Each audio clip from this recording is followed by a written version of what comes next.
I've taken a look at your proposal. It's much better than the ones you showed me before, but I'd still like to make some changes. Oh, come on, not again. Isn't this the 6th proposal I've shown you? What's your issue this time? It's a bit hard to put into words, but the design still doesn't look quite right to me. I have to say, that's a terribly vague and unconvincing explanation. Please enlighten me. What would feel more right to you? For starters, don't you think this roof is jutting out a bit too far from the top? It looks almost like the head of a fungus. This door, too. I don't think it needs to be nearly this large. If you could reduce it to around my height, you could use the leftover materials to construct a few more rooms. The roof and the door are the most fundamental parts of a building. If we were to change them, then what would be left of the design? Even if the soul of the building won't be lost, all traces of architectural style would be gone. Anyone with the slightest inkling of architectural knowledge would know to leave them alone. Oh, I understand the principles of what you are saying, of course, but the truth remains that I'm still a bit unhappy with the design as is. Is there anything else that you can do? Oh, actually, I just got an idea. Can we get rid of all the extraneous sections on the roof so the whole design will just be one vertical structure, similar to that of a tree trunk? What? Don't architects often say that symmetry makes everything more balanced and pleasing to the eye? This way, the proportions will be completely balanced. I really don't know how you managed to come up with such a ridiculous idea. Wait, don't tell me. Someone hired you specifically to commission me and put me through the ringer?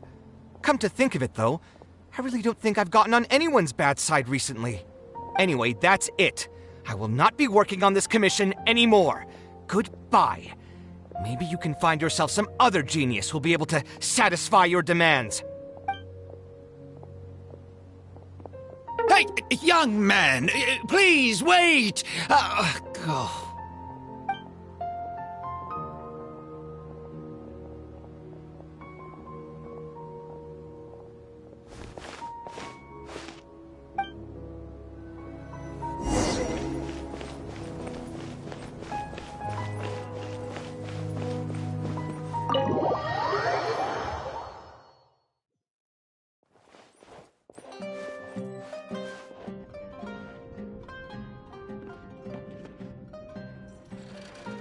Taking this commission was truly the worst decision ever.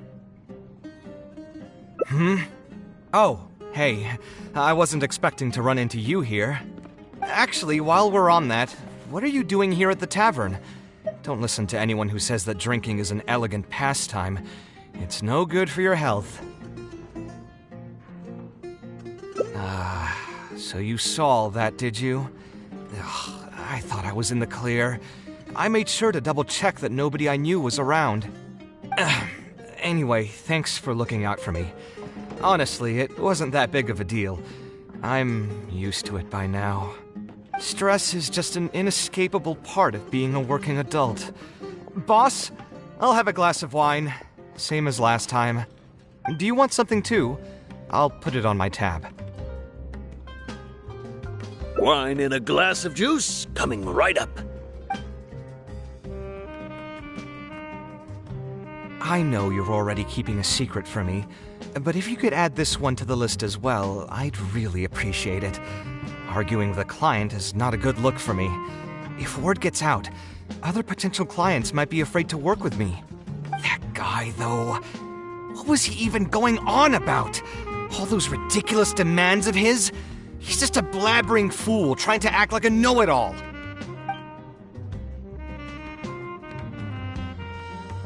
Another glass, please, boss. I'm not leaving today till someone has to carry me out. You've got it, sir. I gotta say, though, it almost feels like you're saying that every other day now. It really is every other day that you'd run into a client who knows nothing about construction requirements or architectural style. If this was in the past, I'd never have gone through 6 whole drafts trying to accommodate the client's preferences. But perhaps getting used to this just means that I've grown numb to it. I've worked on so many projects since graduation, and none of them have been approved at the first pass.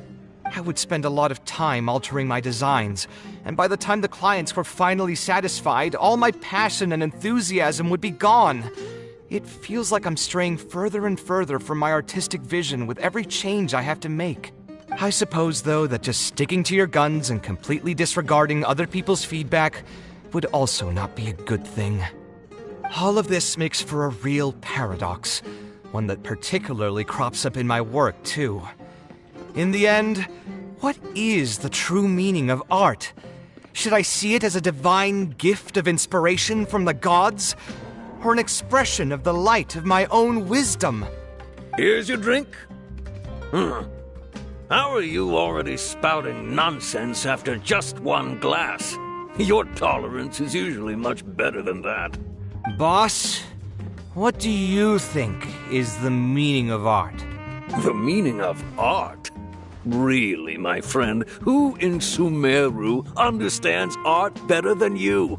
Anyway, I don't know about art, but I do know that I'm interested in business, and some patrons are waiting to be served. So, you'll have to excuse me for now. Just holler if you need anything. What do you think, traveler?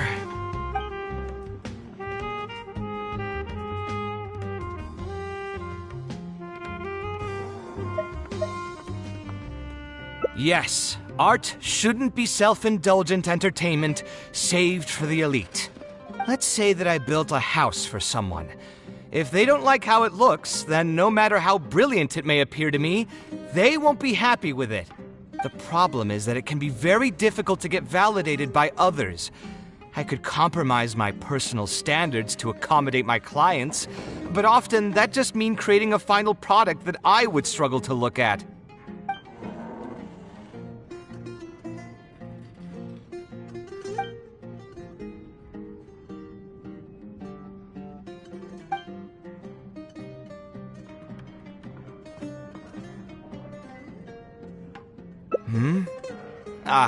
Thanks for offering, but you've seen how he is.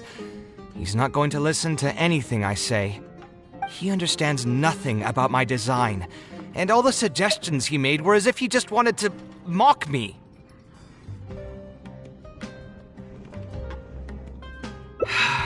You mean, if I managed to get him to see things my way, then this project would also gain recognition from many people? You've got a point. Let's hear him out one more time, then.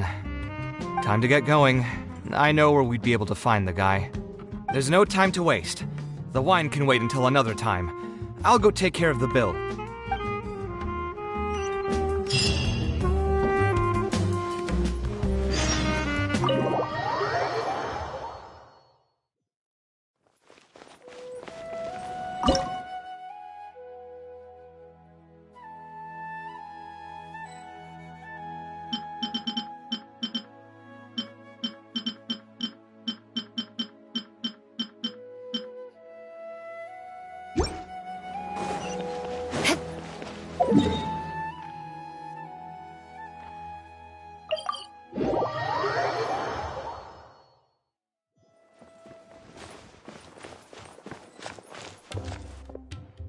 Kaveh?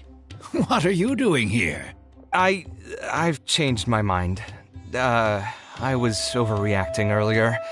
Can we try discussing the project some more? My apologies as well. Now that I think about it, some of my requests were indeed a bit unreasonable.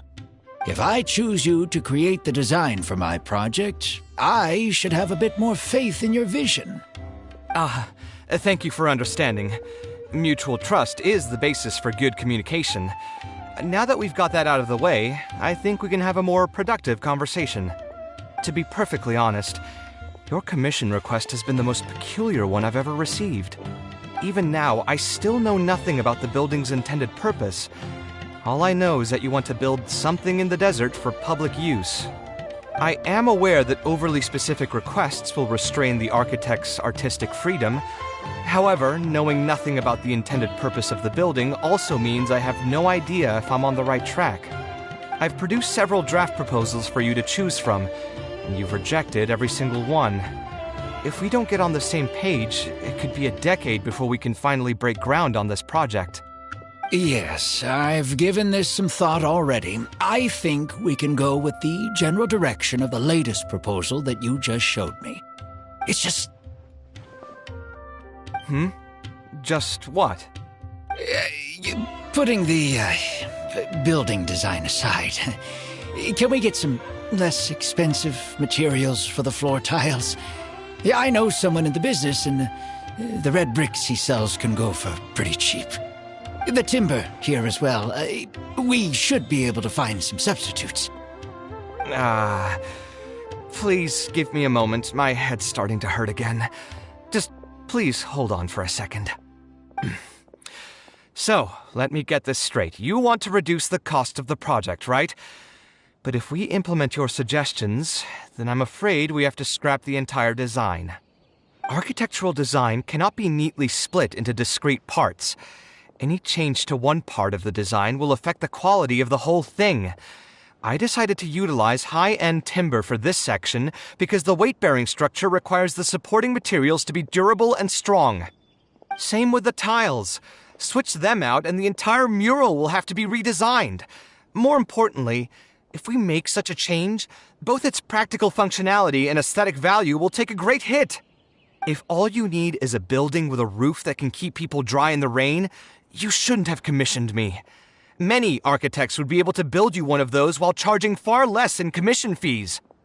Actually, Please tell me, are you absolutely sure that there's no room for any changes in this draft of the design? I think the most important thing for me is to understand what you would actually like to get. If you could tell me more about your vision, I might be able to work with the design some more. You are the client, after all. You should have the final say on how the project turns out. I want to build something unique. Something quiet and warm inside. A refuge that can block out the world outside. I want all who enter this building to be able to temporarily forget everything that's going on outside of the building and just focus on their task at hand. That's a bit more information than last time, but it's still extremely vague. To put it another way, every rich person who wants to build a mansion for themselves would request something like this.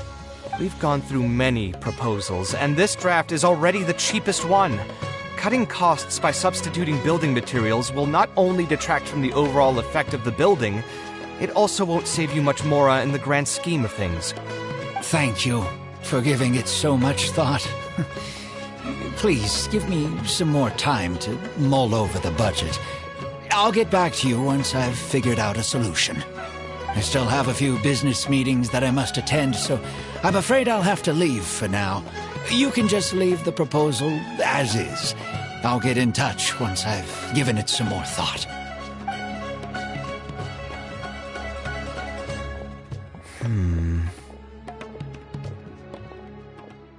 I also have a similar feeling. Is that really okay? I mean, what he does now is none of our business. He does seem really suspicious, though. He dresses like a rich person, but when you talk to him, he hardly sounds the part. That's actually pretty common. Not all rich people are spendthrifts.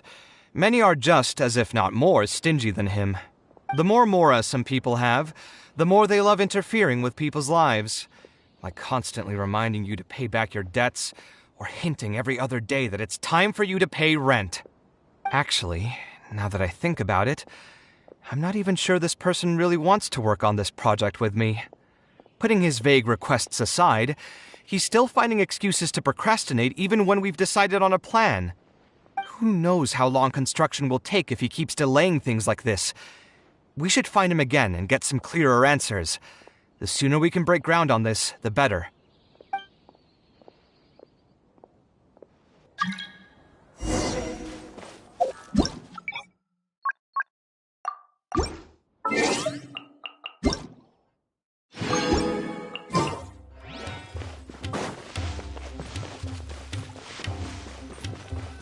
Huh? Where did he go? I could have sworn he went this way. Let's keep looking.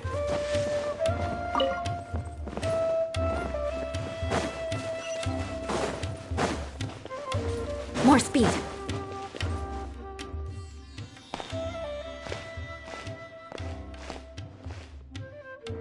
Oh, hey, look! Isn't that Badawi? It sure looks like him, but he's dressed completely different now. What is he up to? Didn't I tell you before? I'm not looking for more workers. Plus, aren't you a bit old for physical labor? If something happens to you, I won't be able to pay for it. Oh, you won't have to worry about that. I grew up as an eremite mercenary and worked in the desert my entire life. My body's still in great shape. I don't have many talents, but I still have my muscle. If you need someone to unload goods or drive away sumpter beasts, I'm your man. You used to be an eremite mercenary? I know there are a lot of bad apples in our ranks, but most are just trying to make a living. We're not that greedy by nature, and we'll do our best when given a job. Let me think. I'm sorry, but I still can't take you in. I don't have any open positions right now, and don't have the mora for anything more. How about this? Why don't you try your luck somewhere else? Okay. He used to be a member of the Eremites? Huh. From the way he was dressed, I would have thought he was a merchant from the rainforest. Let's ask him about it.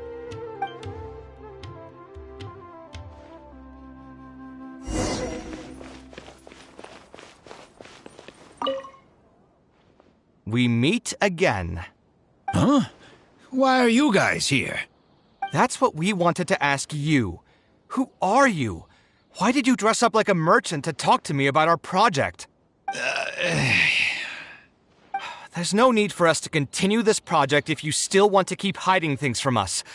I don't work with individuals I can't trust. Believe me, I didn't have any bad intentions. It's just...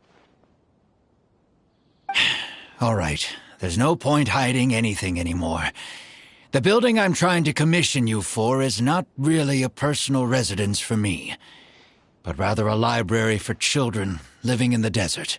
A library? Funded entirely by yourself? Shouldn't this be the responsibility of the academia? I've heard that the academia will be looking to prioritize the desert with the allocation of educational resources and materials. It sent over a large shipment of regular goods just last month. You're right, and I was aware of these happenings as well. I just figured what I want to do is a separate effort from what's already being done by the academia. The desert is too vast. Even if the academia spends a lot of effort trying to disseminate knowledge in those parts, it might still take decades, if not centuries, to reduce the educational gap that already exists between the two regions. And what's more, I don't know if the academia would ever reverse its stance in the future. All I know is that as a desert dweller, we should not wait passively for good things to happen to us. If we only did that, we'd never be able to stand up and hold our heads high. I don't have much longer left on this world, so I just want to use whatever time I have to contribute something to my homeland. I didn't want you to know that I came from the desert. I've lived in the desert my entire life, and there wasn't anyone here that I could trust. I figured I needed as much safety as I could get. To the point that you even disguised your identity? That's certainly taking playing it safe to the next level. Hold on. Don't tell me you've also been scammed before. When I first came to Sumeru City, I brought a lot of Mora, hoping to find an architect that I could work with.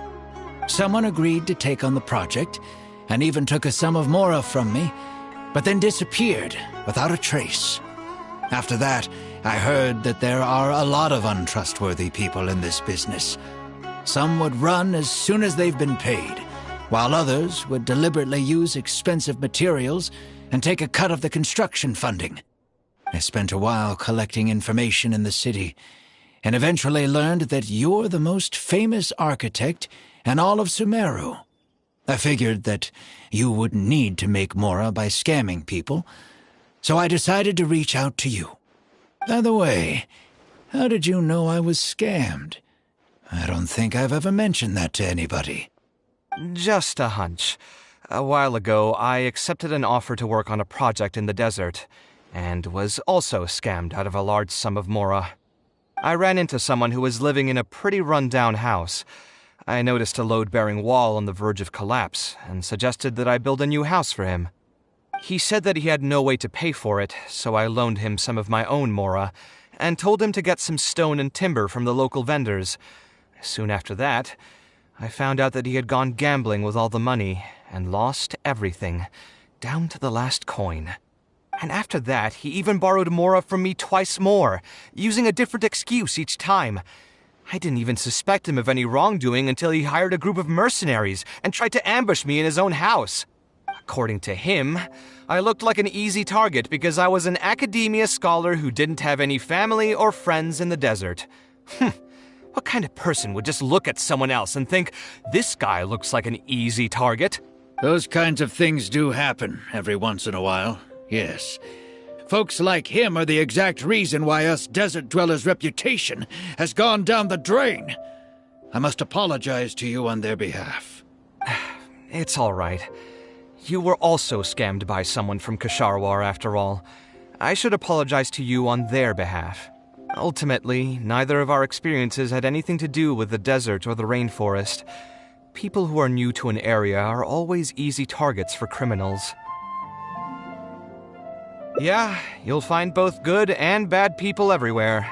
I can't understand the logic of those who like to take advantage of others, but I have to accept their existence as a fact of life. Anyway, I digress. Let's return to the topic at hand. Did you keep rejecting my designs because you thought I was deliberately using expensive materials to take a cut as a middleman? That's what I was afraid of initially, yes. I eventually understood that you weren't out to cheat me. But unfortunately, I still don't have nearly enough Mora to pay for the design you proposed. I've done the math and know that we should be able to make it if we cut some corners. However, after our conversations, I can see that you're passionate about your design, and I'm quite fond of the proposal as well. So, I decided to try and see if I can afford your proposal as is. I've been looking for work every day, and in another month, I should be able to cobble together enough Mora to meet the budget. By cobble together, you mean you're going to spend your entire life savings on this project? But then, what will you do if something unexpected comes up, and you find yourself stuck with no emergency fund? To be honest, I haven't really thought about that. I mean, when you've lived to be my age and something happens, you can't really call it unexpected anymore. All I want is to build this library before I leave this world, so that the children of the future would have some books to read, and the desert dwellers would be able to learn their letters and pick up some practical knowledge. A while ago, I heard that the academia had decided to recruit a number of exceptional children from the desert. Of course, this is welcomed news. But as someone who spent their entire life in the desert, I still have a few concerns. I know the desert life, and can predict what the problems will be. Many children from the desert have had neither the interest nor the proper environment to learn. So even if the academia would take them in, once they enter the halls, they might find themselves surrounded by other children who look and act very differently from them. And as a result, they might become socially isolated. Yes, I can imagine that. My father passed away at an early age. Even though I had a good number of friends during my years at the academia, for some time I still sensed many critical looks in my direction. I'm sure a child coming all the way from the desert will have an even harder time. But let's bring this back to the building itself. I think you said that you want this building to be quiet and warm, with its doors serving as a solid barrier to block out the sound and fury outside, and allow one to focus on the book in their hands. Building it according to the current plan will be quite costly. Even if I don't charge you any commission fees, I don't think we'd be able to keep it under your budget. Any ideas on what we can do?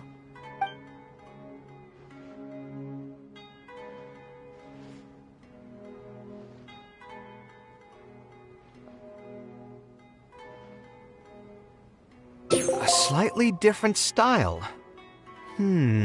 Give me a minute. Most architects would probably prioritize cutting costs and removing extra features in this situation. Indeed, converting the building into a simple bungalow would solve most of our problems. However, I do not think this would be the best solution.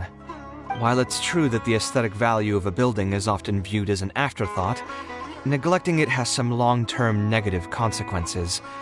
It is especially undesirable in this situation, as the library will serve a high number of children, many of whom would have never been exposed to structures that may be considered elegant or beautiful. To completely give up on the more aesthetic design would mean stripping the children of an opportunity to appreciate the beauty of architecture. I share Badawi's sentiments in wanting to preserve a more complex design. However, if we can reduce the ornate aspects of the design while maintaining its fundamental elegance, which is to say we won't touch the arches and stone pillars, but make changes elsewhere. This is definitely a first. To make up for the loss of regular details, we would need to put a lot of extra effort into the layout, lines, and color. I see. Would that really be okay? It just increases the difficulty of the design. You should feel lucky that out of all the architects in the city, you chose to approach me. Most of the others would have given up on this project by now. As for inspiration, I think I might have something in mind, but I'd need to visit the site to make sure. Where do you want this place to be built? Tell me the exact location. Aru Village. Although it wasn't my childhood home, I think it'll be the best site for such a building. Okay, then we can pay a visit to Aru Village. Is there something I can do for you? I've already caused you a lot of trouble before, and now you're revising the design again because of me. Which draft are we even on now? It's making me feel terribly guilty. Let me think. You said you used to be an Eremite mercenary, right? In that case, you could help us clear out some monsters that are blocking the way to Aru Village. We want to keep the roads clear, and reduce the loss of materials during transport to a minimum. If everything goes well, that'll help us save some Mora. All right, just leave it to me. If there's anything I'm good at, it's clearing out monsters. What are you waiting for, then? Let's pack up and get ready to go.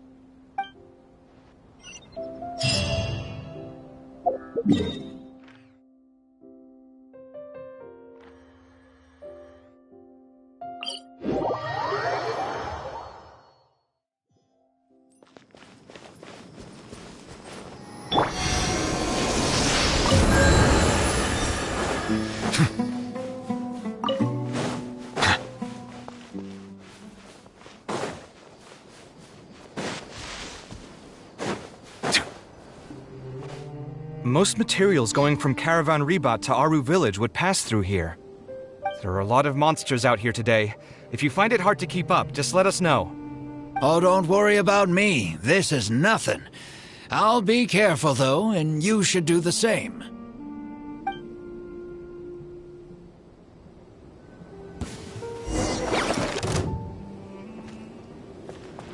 Come at me! Settle down!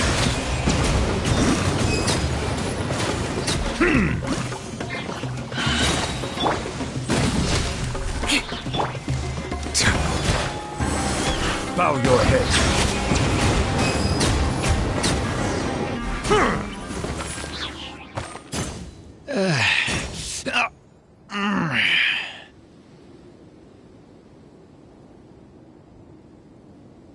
I'm fine.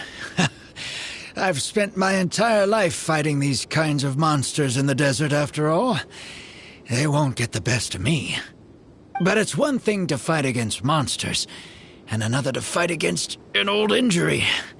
It's something I picked up when I was young. There were many fights between mercenary brigades back then, and one day someone stabbed me in the back. I didn't think much of it back then, but with age, it's caught up to me. Few mercenaries get to enjoy their later years. Failing health tends to take the joy out of reputation and wealth, and many mercenaries never even made much of the latter to begin with.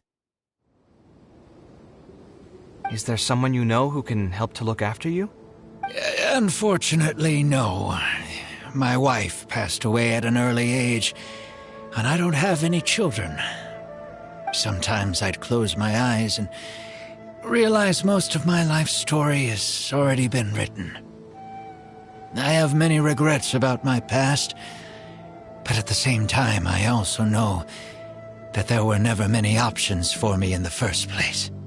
I joined the Eremites when I was young, and won many battles with them. My survival was more a matter of luck than actual ability. If at all possible, I want future children of the desert to have some more options in life. I don't want them to turn out like me. My apologies. The older we get, the more we tend to ramble. Seems like we've already cleared out most of the monsters. Let's hurry over to Aru Village.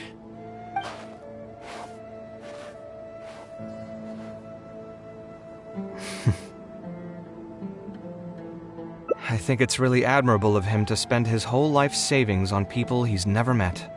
Maybe he's doing this out of natural kindness, a kindness that hasn't been eroded away by the struggles of his life.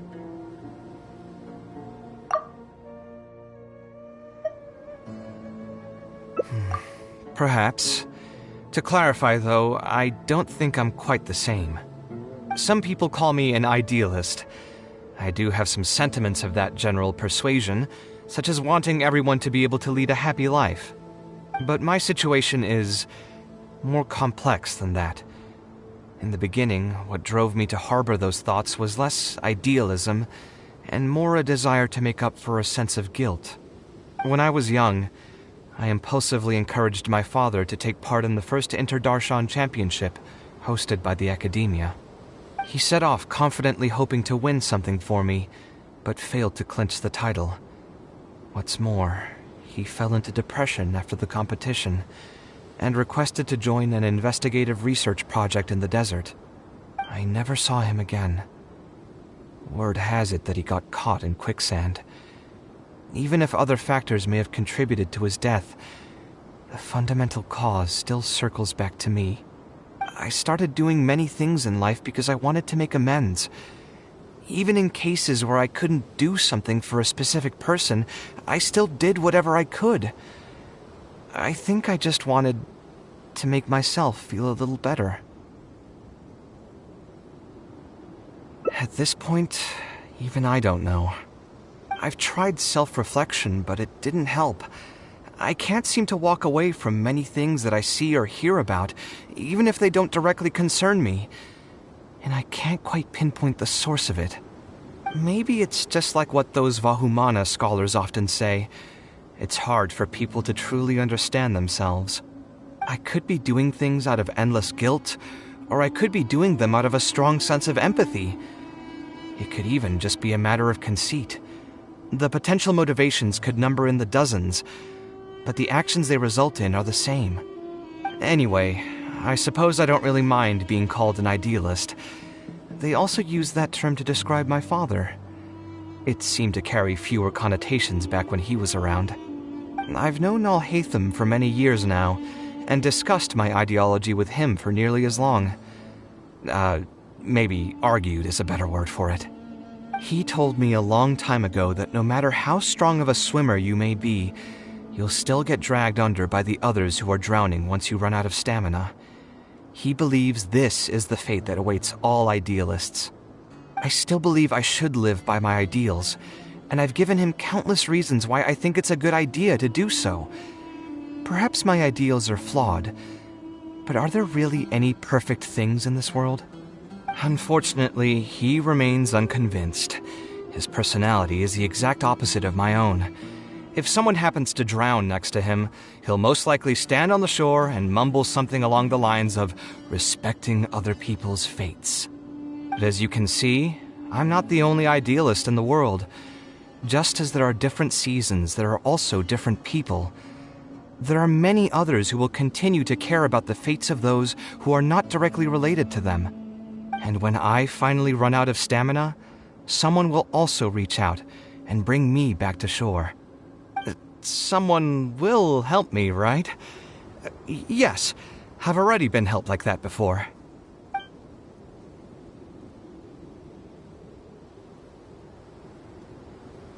Oh, please. It's not like we're actually talking about swimming.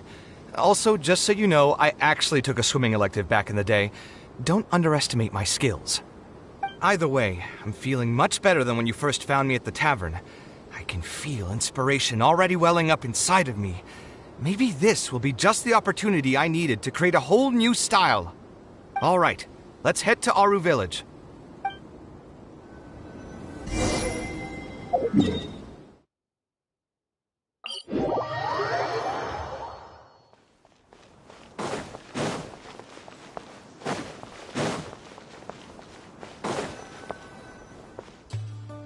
Now that we're here, it's my partner's time to shine.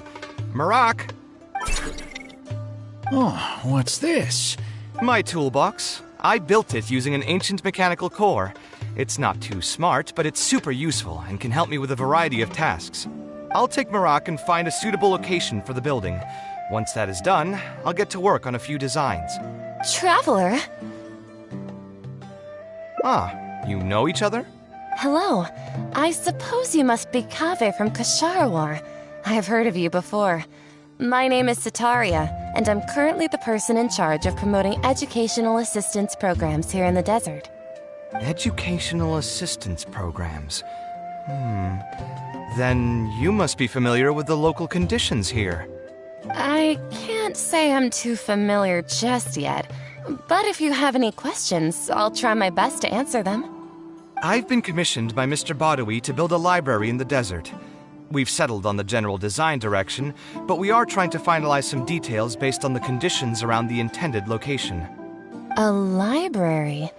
Do you intend to open it to the public for free? That's right. I want to make sure the children will have books to read. That's fantastic! I'm sure the children will be thrilled. Right now, we don't have access to many paper books or a quiet place to read. Truth be told, this very thing has been keeping me up at night. Let me get straight to my questions, then. Can you estimate the number of children around here who'd be interested in reading? Besides the usual noise of village pedestrians, are there any other sources of noise in the village? Oh, and have any landslides occurred here recently? And also, where are the spots around the village that have been most affected by wind and erosion?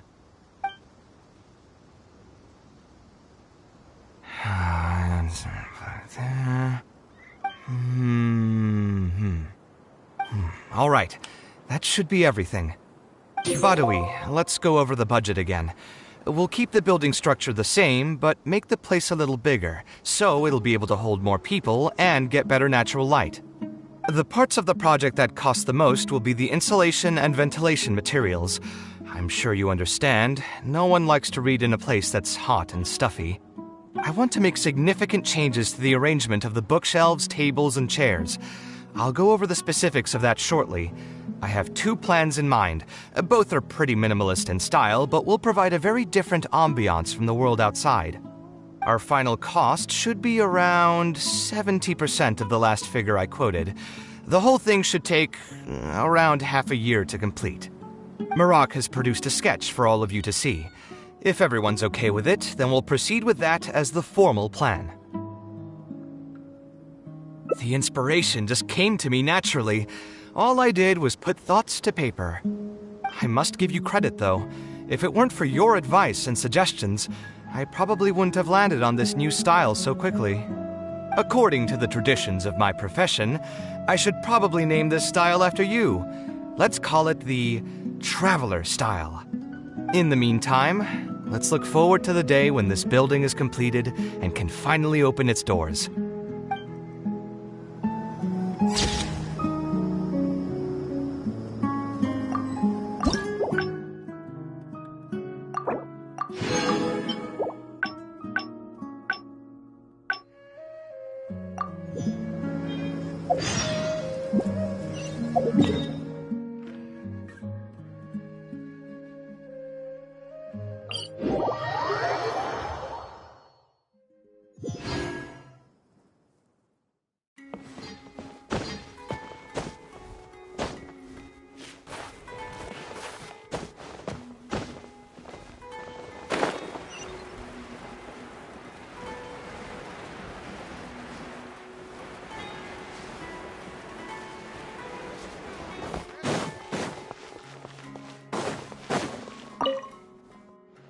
We meet again.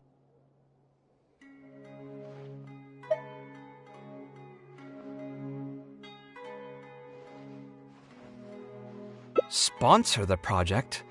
You mean convince wealthy merchants to join our cause and pool their money together to build the... That does make sense. A library is a big project, and it's going to be hard to fund it with just a single person's Mora. What do you think? If we can find others to sponsor the project, we could potentially increase the size of the building 2- or 3-fold. It's all fine with me, but where do you think we'll be able to find these sponsors? Well, you're right. If I really think about it, I'm not too familiar with many big-name merchants. Her? Hard pass! With her shrewd and greedy personality, she would never put Mora into something like this. Now there's an idea. She probably won't say no if all she'll need to do is to make some introductions instead of spending Mora. Let's go and pay her a visit.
Now here are some unexpected guests. What brings you to the Palace of Alcazar Zaray? When I saw Kaveh, I almost thought it must be that time of month again. Sadly for me, I must wait a few more days before I can collect my shiny Mora. Hey, can't you think of something else for a change? You are literally living in an objet d'art, and yet your mind is still fixated on nothing but Mora? What is the point of wealth, anyway? Is your happiness entirely dependent on your hoard of cold, emotionless Mora? That's exactly right. Mora is extremely valuable, you see. If you don't keep your mind on it, your Mora may just find its way to somebody else's pockets. If you ask me, this place is still way too empty. Just give me some time and I'll fill it to the brim with lots and lots of Mora. You're hopeless. Oh, so you have an actual reason to visit me? Alright, let's hear it. Merchants? Why? Is there some kind of business opportunity? Oh, I see. So you're just looking for someone to help you fit the bill. I knew you wouldn't be interested in something like this. Still, you wouldn't refuse just making some introductions for us, would you? Sure, I can connect you with some folks, but with every service comes a fee, you know. A fee? You mean just for introductions? Of course! Making introductions means using my connections and putting my reputation on the line. Why wouldn't I charge a fee for something so important? Since we've known each other for so long, though, I'll give you a huge returning customer discount. How about 500,000 Mora? 500,000? I guess that's okay. But why are you charging a fee before we've even secured any funding? That just doesn't seem right. Besides, by helping us out, you'd be doing a great service to the public. Can't you take your mind off your Mora even for just 1 second and focus on something far more important?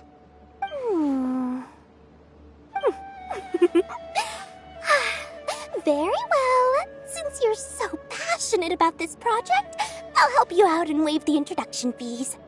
3 of my business partners came by earlier today to discuss some things with me, and they still haven't left yet. I'll arrange a meeting for you, and just so we're clear, it'll be up to you to present your project and discuss any deals. Thank you so much. You can wait here. I'll bring them over to you.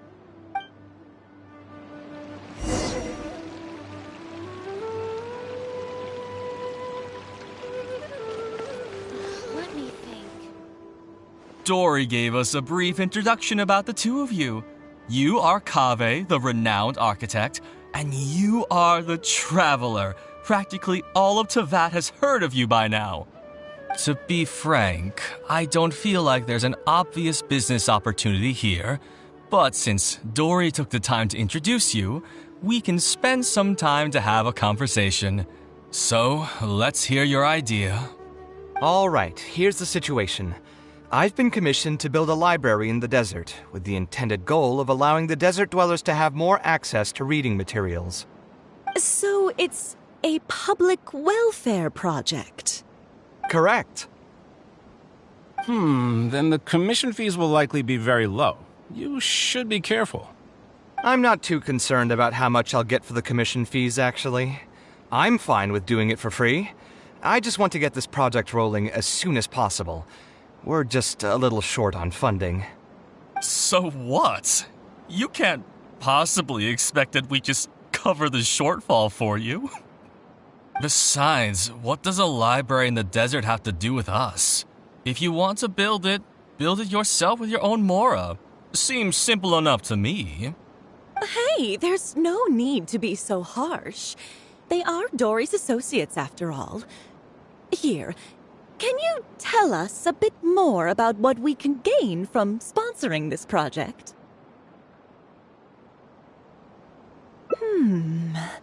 So we'd mostly be doing it for reputation and exposure? There is some value to that. It could make doing business in the desert a bit easier. Well, just speaking for myself, I've got nothing in the desert. I also have a concern. It feels like there's not much to profit from in the short term. But in the long term, the reputation gain also doesn't sound like it'd offset the cost of the sponsorship. Then how about this? What if, instead of building a single library, we commit to an entire complex of buildings dedicated to culture and education? Wouldn't that just cost more? Yes, but in that case... Mr. Kaveh, please tell us what you have in mind. I'll just give an example. If we were to build a library and a school near Aru Village, then the desert dwellers would gradually begin to migrate towards the area. A whole suite of buildings will be able to host more traffic, and thus drive the economic development of the entire area. In turn, that would lead to direct business opportunities. I've been to the desert several times. Although there are still many lingering tensions between the two regions, the amount of interaction has been steadily increasing, and in the long term, the desert will only become more and more important to Sumeru. You do have a point. Education in the desert is indeed an industry that has not been tapped into. If we can be the first to place stakes in the area. And you just believe anything he tells you? Even the greenest amateurs know that urban planning will affect population flow. If you don't believe me, you can ask anyone on the street to confirm it to you. You... Hey, why are you starting to sound like I'll hate them? Wait, something just occurred to me. If we're going to build a library in the desert, Aru Village would obviously be the best place for it. But it seems we're not the only ones with our eyes on the village. I heard a rumor a while back saying a lot of land and buildings in Aru Village have already been secretly purchased by a big-name merchant. What? What? In other words, if we try to join the fray now, there won't be much left for us. If we want to build a suite of buildings focused on education and culture, Aru Village is the prime location. If we want to build it anywhere else, we'll have to deal with a far larger list of problems. It's not impossible, I suppose, but... Then there's no hurry. We can wait for Aru Village to develop more first and get into the market for expansion to other areas. But if you were to do that... Is there nothing else to discuss? Great timing! I pretty much heard all I want to hear. If there are no other urgent matters, I'll be on my way. I'll be off as well. If you have any new ideas, please feel free to reach out. It seems like the others are not interested in funding this, so no point in me doing this on my own. Let's revisit this another time. Hey, guys, wait! Well, what can I say? I guess it went somewhat as expected. They are Dory's friends, after all. As soon as they heard that there's not much more in this for them, they lost all interest. Yeah, it's just another day doing business with people. But I can never get used to that. Those people never think of anyone other than themselves. Looks like we'll have to figure out some other way to get the funding. Let's go. How did the meeting go? Want to talk about it?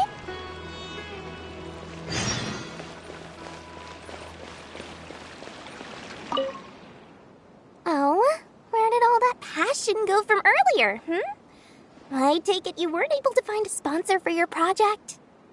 Please don't tell me that you're here to mock us. What kind of person do you take me for? Would the kind and generous Lord Sakuma Bay really do such a thing? I will say, though, I more or less expected this outcome even before I introduced them to you. You can try to talk up the project all you want, but the facts will remain the same. This project is high investment with slow returns. No sane person would put their money into this. But this isn't just a business project, right? Also, if you already knew no one would want to partner with us, why did you still try to charge me 500,000 mora? You scammer! You might want to remember who your creditor is before you start talking like that, Kaveh.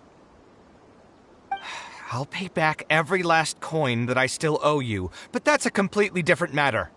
Alright, since you're so devastated about this, I'll set you up for dinner with another big-name merchant. In fact, I'll be inviting the most famous merchant in all of Sumeru, so I'll be counting on your performance. What?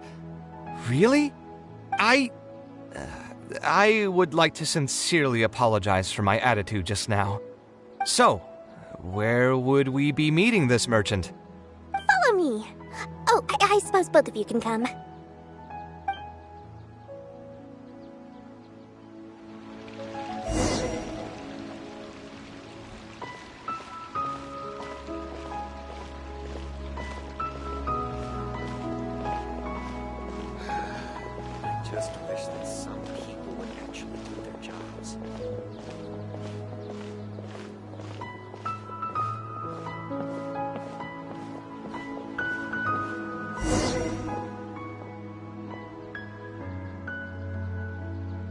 this is the place. You said you're going to introduce us to the most famous merchant in Sumeru. Well, where are they? You still don't get it, huh? The most famous merchant in Sumeru? Huh? So you meant yourself all along? Then why did you bring us here? Well, I've given it some thought, and that complex of education and culture buildings that you mentioned does hold some promise. It'll be a pretty big Mora sink, and I'll have to fund it all on my own, but that's not really a problem for me. Seriously? Where's this generosity coming from so suddenly? Are you trying to scam me again? The reasons are not important. What's important is that I'm willing to help you. However, you know just as well as me that once this project actually breaks ground, it'll start sucking Mora from my pockets like crazy. So, to cut costs... I get it. I won't charge any commission fees, and I'll take responsibility for the entire project. Splendid! Then let's sign the contract right away.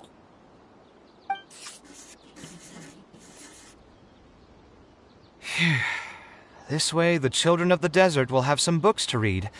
Their lives should improve a bit after this. Of course, there are a few things better than using my knowledge to help other people change their fates. I must thank you as well, Dory.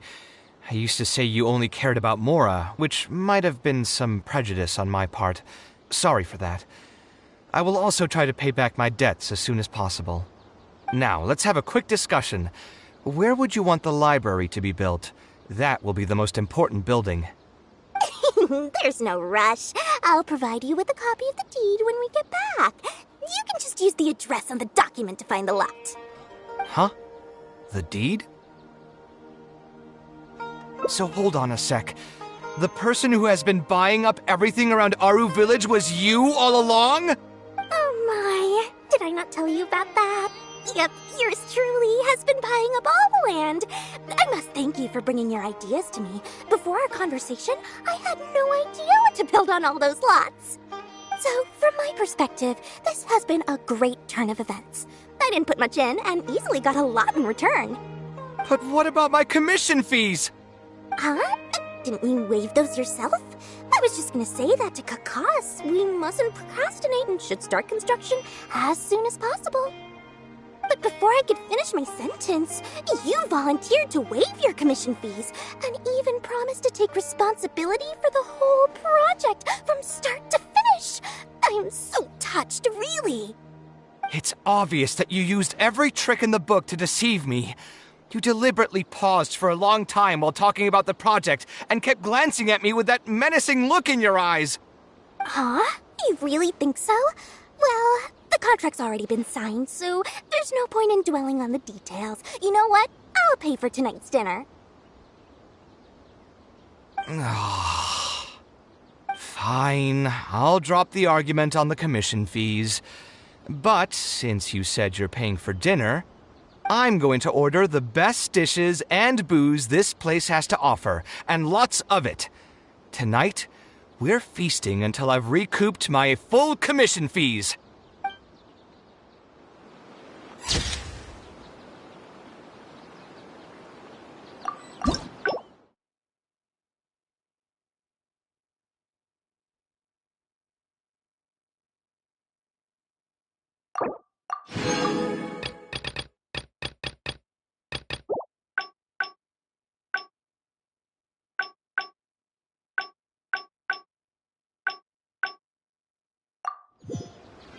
Aristocrat.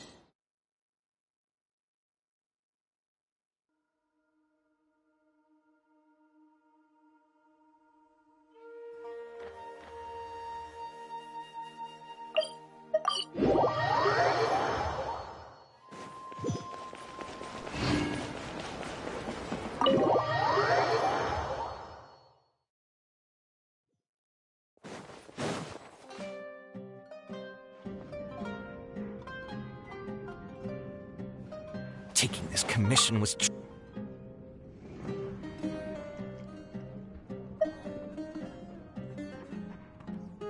Exactly. So our thought...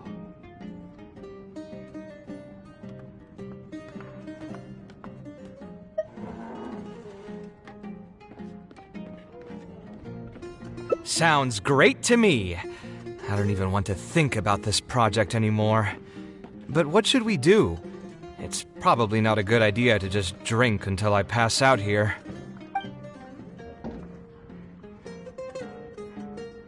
Huh? Where did that come from?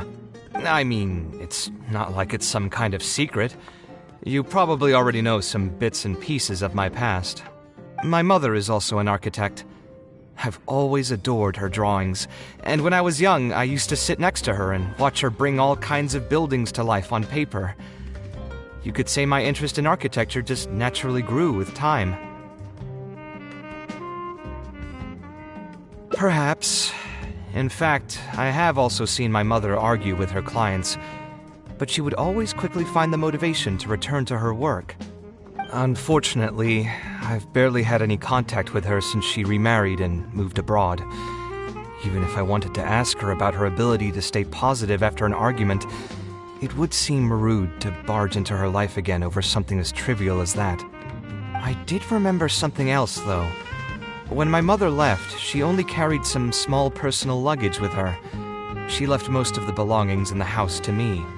At the time, she even told me that it would be great if I could learn a few lessons from her life experiences, so my life and career could go a little more smoothly. I hadn't quite come to grips with my emotions, and didn't really have it in me to go through any sentimental items, so I just packed anything with memories away in a box and haven't reopened it since. It's been a really long time. Now that so many years have passed, maybe I have finally developed the maturity I need to face those memories without losing my mind. Yeah, I should dig it out and take a look.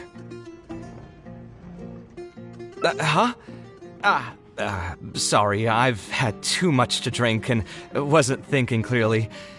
You're right. I should do these kinds of things with the support of a friend. Speaking of that, I can call you a friend now, right? Either way, thanks for reminding me that I can invite you to come along. Had I just gone back by myself, it would have looked like I'm deliberately trying to keep things from you. Thinking too hard about the words is giving me a headache, so I'll just give it to you straight. Thanks to your advice, I have decided to put my current projects on pause for now, and spend some time trying to rekindle the passion for my craft. If you want to stick around and see how this will turn out, you'll be sure to encounter some bits and pieces of my past. Do you think you'd find that too boring? All right, then let's head back together. I mean, you already know where I live. Who knew that the day would come when I too would have some friends over? Let me see. I should have tidied up the place before I left the house this morning. Hatham shouldn't be home now either. He's usually in the records room at this time of the day. Anyway, there's no more time for drinks. I'll go take care of the bill.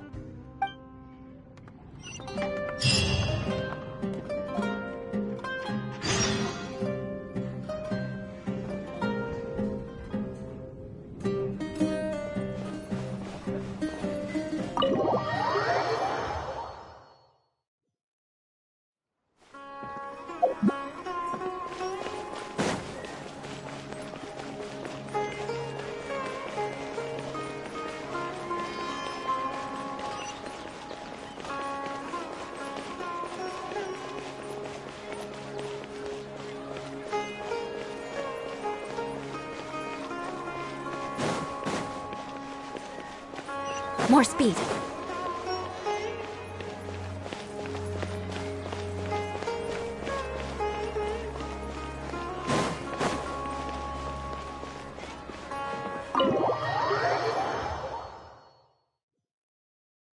Hatham isn't in, so feel free to sit wherever. I'll bring out the box.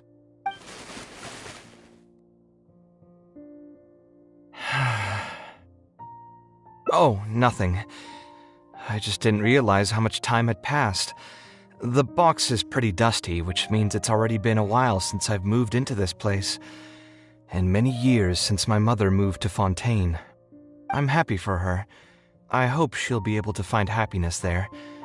She raised me all by herself after my father passed away. It definitely wasn't easy for her. Anyway, enough about that. Let's see what I packed into this box. What are all these things? Oh, I remember now. This is a drawing I made in Port Ormos.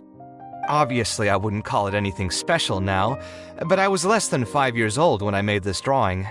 That's more than 20 years ago. You could say it's pretty good for a child of that age. Now that I've said that out loud, I suppose I do have some level of artistic talent, right? Criticism and self-doubt have always been a part of the artistic process. Without criticism, there can be no improvement. It's normal for me to question my abilities from time to time. I admit that I may have spent a little too long questioning myself this time around, but as you know, the heart tends to dwell on whatever it pleases. Anyway, never mind. The more I talk about it, the less confident I feel. Let's see what else we have in the box. My building blocks! It's been years since I've last seen these. When I was a kid, I used to stack them super high, and could even stabilize the tower to keep it from tumbling over.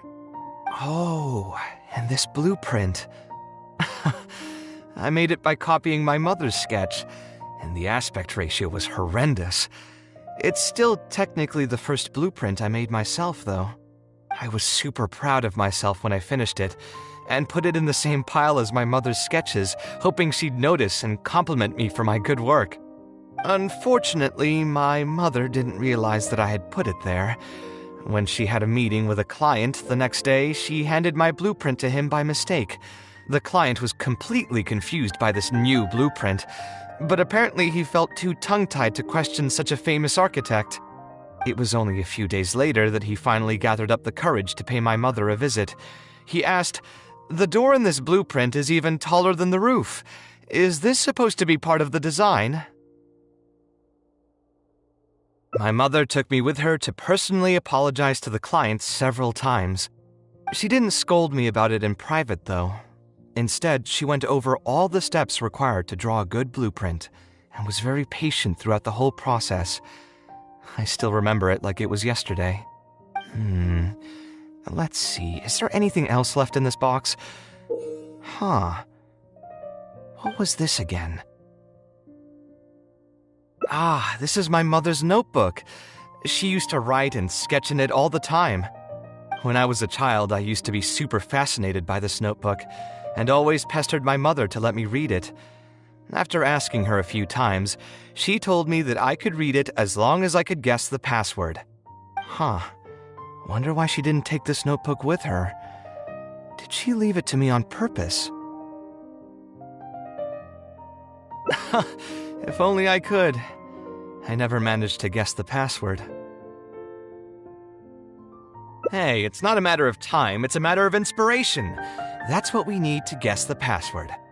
Who knows, maybe this time something will click in my head, and the answer will just present itself. Let me think. What could it be?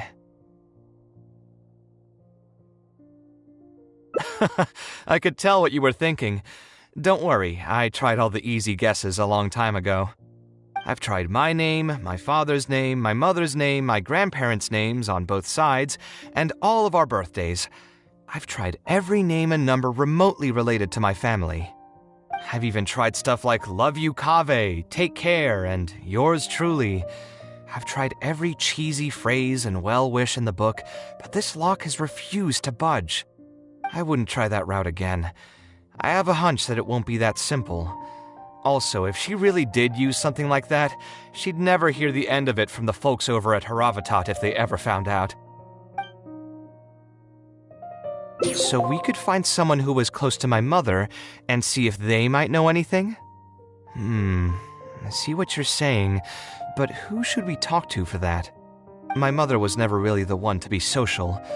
My father was the one with more friends, but all those connections were severed when he died. Let me think. Is there still someone at the academia who would know my mother? Actually, there is someone. Professor Zaha Hadid. Huh. You've never really heard of her? She's a famous Kshatriyar scholar and leading expert in formal garden design.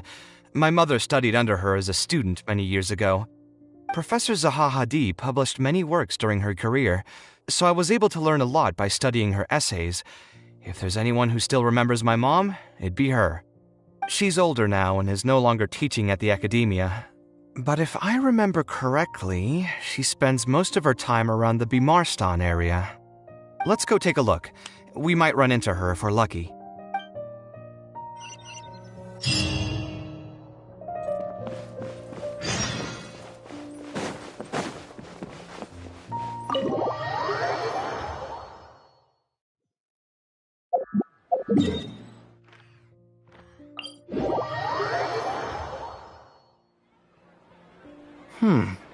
What am I supposed to do now? Forget it. I'll just head back. Tighnari, what are you doing here? Oh, it's you. Good to finally see you again. I came into the city to buy some experiment reagents, hoping to bring them back with me to Gandharvaville. But as soon as I got here, I noticed someone banging on Cyrus's door. You've all heard of Cyrus, right? He's an ex-sage and Cyno's adoptive father. I was thinking about going over to ask what's happening. That granny over there may appear old and frail, but her vocal cords certainly sound loud and healthy as ever. Granny? Yeah, she's just over there. You can go check out the situation yourselves in a moment. Kaveh, were you at the tavern? I had a quick drink or two. Can you still smell the alcohol? Drinking in broad daylight. Really? You want to pass out by the road and get run over by a sumpter beast like some mindless fungus? Huh? And you, traveler? You didn't try to stop him?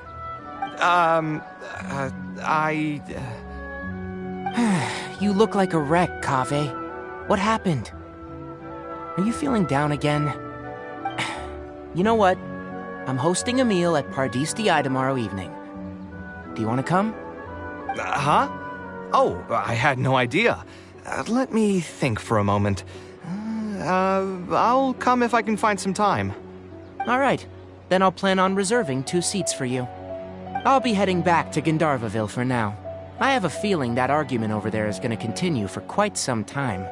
It might be best if we don't get involved. A granny who lives nearby. Let's go take a look.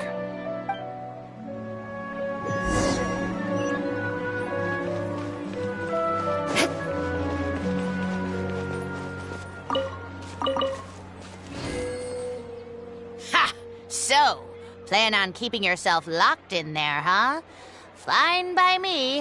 If you're... My tomato was growing so well, it had all the potential to become the best tomato this year, and you cut it straight from the vine. I already told you I had nothing to do with it. Why would I take a tomato that's still weeks from ripening? You'd have to be awfully green as an investigator to think it was me. You see, the word green here could refer to both the color of the tomato and the fact that your skills could use some. Enough nonsense! Just come out and face me, you coward! You're out of your mind. If I've actually done something wrong, then get a mantra and pull me out by force, why don't ya? Oh, why you? Professor Zaha Hadid? And who are you? Oh, Kaveh. Fancy seeing you here. How long has it been? Come on, get over here and let the professor take a good look at you. Not bad, not bad. You've grown taller again. Professor, what's going on here? It's no big deal, really. A few of us old scholars got bored in our retirement and decided to put together a vegetable growing competition. At the end, whoever loses will have to go up on stage and do a performance for the winners. Which brings us to our current predicament. My tomato was sure to win until a certain someone decided they couldn't bear to lose. Hey, don't try to defame me in front of the kids. If we're airing out each other's dirty laundry now, then why don't we talk about you sneaking into Janat's garden the other night? Lucky for you, seeing these youngsters come to pay their respects today has put me in a better mood. I'll let you off the hook, for now. Come on, let's go. We'll take our conversation elsewhere. He doesn't need to be a part of it. Yes, of course.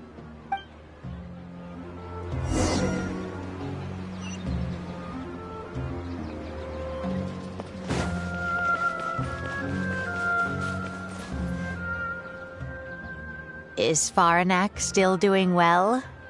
Yes, as far as I know. She left for Fontaine some time ago and started a new life for herself. She's still doing work related to architecture, though. Ah, yes. I did hear about that. Did that upset you at all? No, not at all. She's already sacrificed a lot raising me as a single mother. That's good to hear. Your mother did struggle quite a bit those few years. It's probably a good thing that she found a new place to call home. Sometimes I wonder if things were harder for her because she was so beautiful. People were always drawn to her beauty first, only to realize she had a sensitive and vulnerable heart underneath. She was still quite young when she first joined my class as a student. Beautiful and radiant with her golden hair, yet quiet and single-minded. She seemed like a lass from some aristocratic house who was seeing the outside world for the first time. She had to make a lot of drastic changes in her life to raise you on her own. Even during her time in the academia, she was a thorough perfectionist. If she was unsatisfied with something she had made, she'd insist on redoing it, even if I was perfectly happy with it. She had many admirers, and they'd always fill up the first few rows of seats, hoping they could get closer to her sitting in the first row. If it were any of my other classes, you'd have found nobody sitting in the front. But every time I saw her, she was always in that same rigid pose. She'd have one hand on her forehead with the other clutching her pencil. Her eyebrows would be knitted in a frown as she concentrated on the blueprint in front of her. I'm sure she had many difficult moments in her life.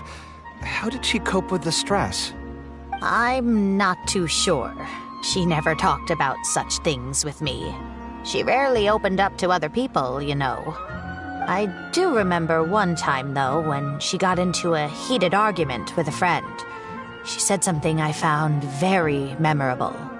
She said, "True art cannot be understood, but as an artist, I wish some people could understand its meaning and value." If you ask me, that's probably the greatest source of pain for geniuses of their craft. It's extremely hard for them to find someone who can truly understand their ideas. So that's how it is. I wonder if the password could be...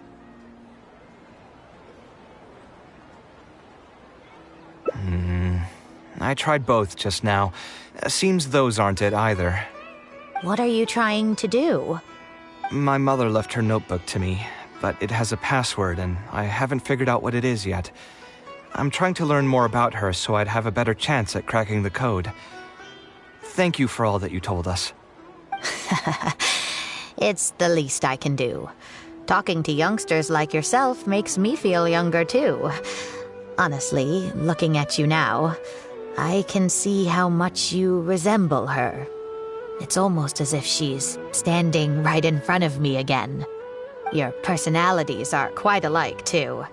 You're both stubborn and both a little awkward. Of course, I'm sure the similarities are mostly superficial. But so long as you continue to harbor those traits, you'll find a lot of difficulties in your work. I've taught a lot of students over my career, and in my experience, very few genius architects of Ksharawar ever found happiness for themselves. They would know exactly what they want to express and fight for it tooth and nail, which inevitably led to arguments with their clients.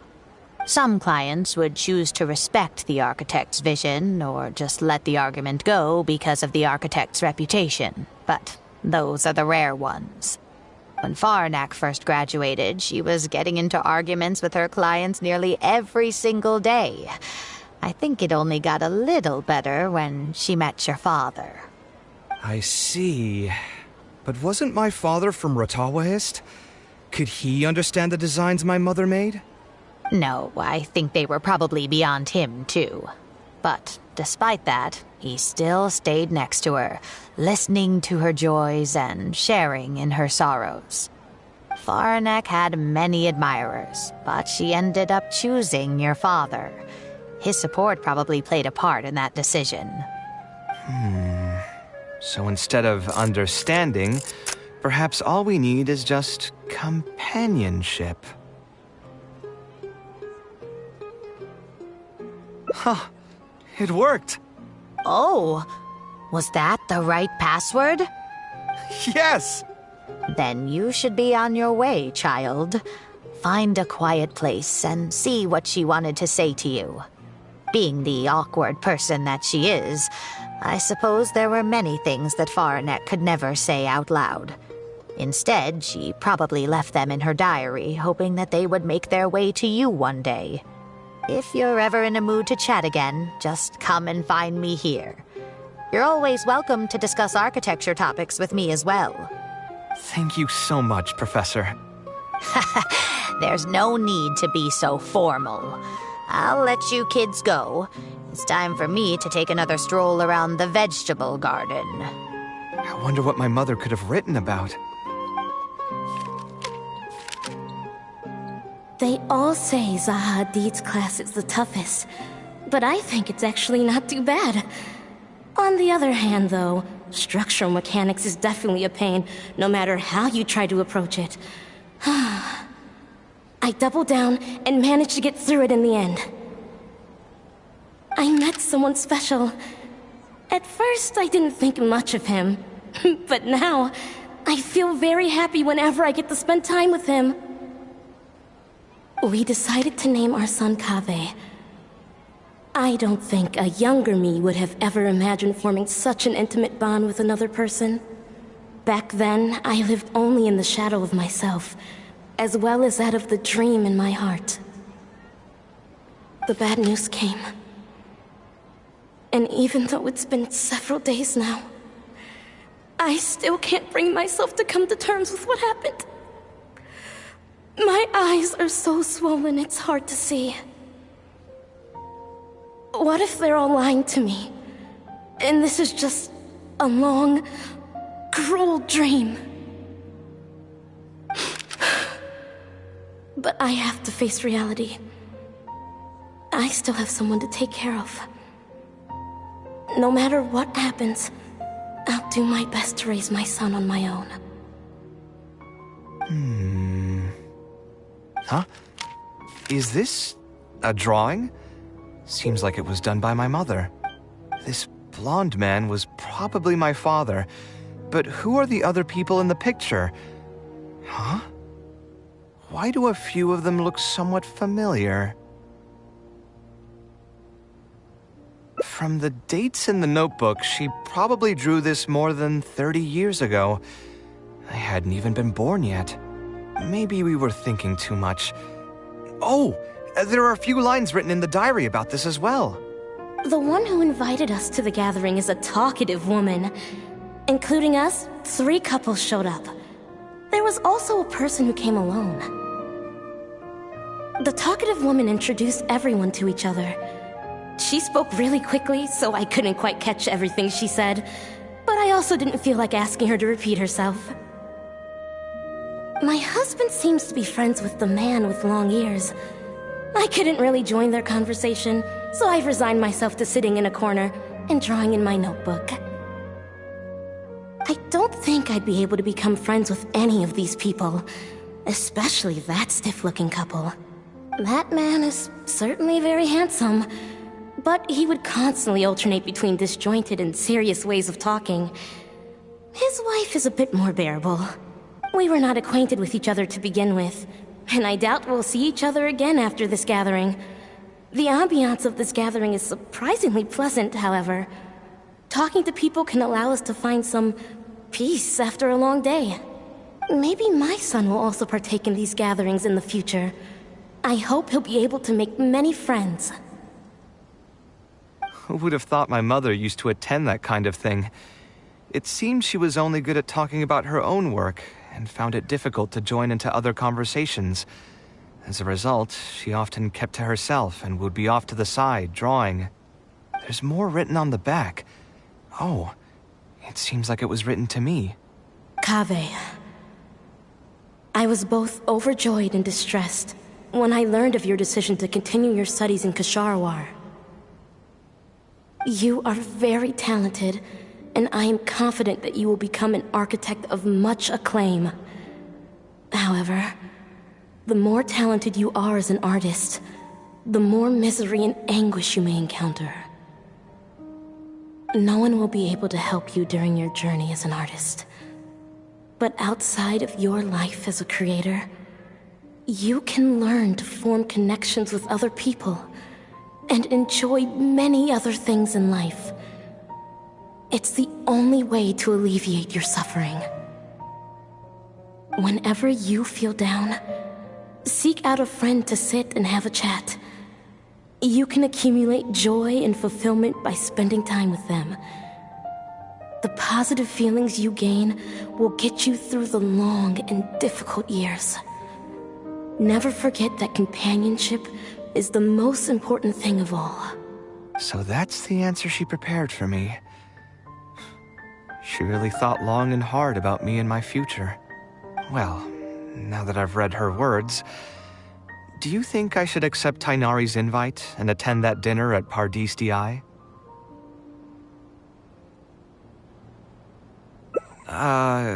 The thought definitely crossed my mind.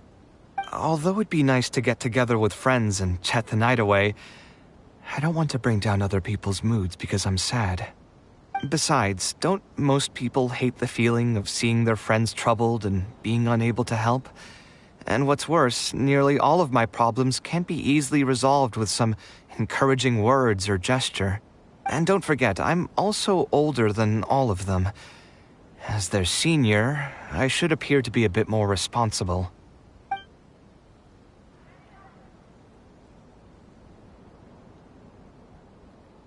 Huh, you're right. I really didn't expect to run into him here. I swear, his nose must be just as sensitive as his ears. Well then, I guess it's best that we go and join him for dinner. That means I'll owe him yet another meal now. You know what? I'm not going to overthink it. I'll see you tomorrow at Pardis Di.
Alhaitham also got my invite, right?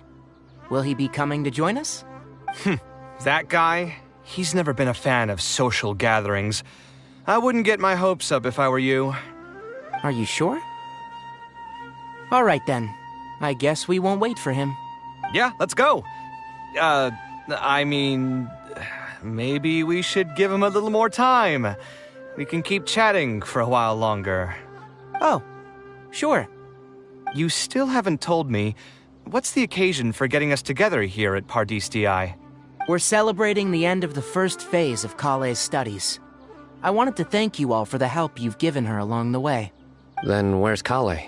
She said she wanted to show everyone a bit of what she's learned, so she's still doing some last-minute prep at home. She'll be here shortly. Anyway, let's get started. To tell you the truth, I'm actually not so confident that the second phase will go as well as the first. The curriculum will become a lot more involved, and I'm worried that she won't be able to get through all of it. I was hoping we could brainstorm about it together before she gets here. I knew this wouldn't be just a simple free dinner. Is that why you also invited Alhaitham? Yes, I thought it would be good if we could all put our heads together about this. Anyway, let's take a quick trip down memory lane. What did you guys do when you ran into a problem that you didn't know how to solve? Or got assigned a project that you knew you weren't going to finish on time? Never happened to me. I'd just pull another all-nighter. You two are hopeless. Does anyone have a more useful answer to the question? Ooh, that's a good point. Confidence is the most important thing. Once you lose your sense of confidence, it'll become all but impossible to find the motivation to study. This could be a potential direction. I have already redesigned the literacy curriculum, and I was originally hoping to ask Alhaitham for his opinion, but... It's very simple. Instead of focusing on the amount of material you would like to teach, focus on the amount the student would be able to remember. Wow, you actually showed up. I could probably count the number of times you've actually come to gatherings like this on just one hand. It's still more than the number of times you've managed to get a proposal approved on the first try. As long as you're still aware. So, what made the difference this time? Are you looking to drink your sorrows away with some friends? That's your purpose for being here, not mine. Don't project your ways of thinking onto me. So you're saying the only reason you came is to help Tainari with his brainstorming? Precisely. Kale will have a long road in front of her. Hey, just to get one thing clear. Even if Kale manages to make her way to the academia, we cannot let her enroll in her avatat. Kasharawar is obviously the best choice for her. She's been a trainee forest ranger for so long, she'll definitely be good with her hands. What are you saying? Spawn Tamad is the better choice. It's where I graduated from, after all. Then what about Amorta? That's the darshan her master actually graduated from. There are only 2 other darshans left. We might as well select all of them on her enrollment application. I'm trying to have a serious discussion here. Traveler, you aren't associated with any of the 6 darshans. In your opinion, which darshan would be the best choice for Kale?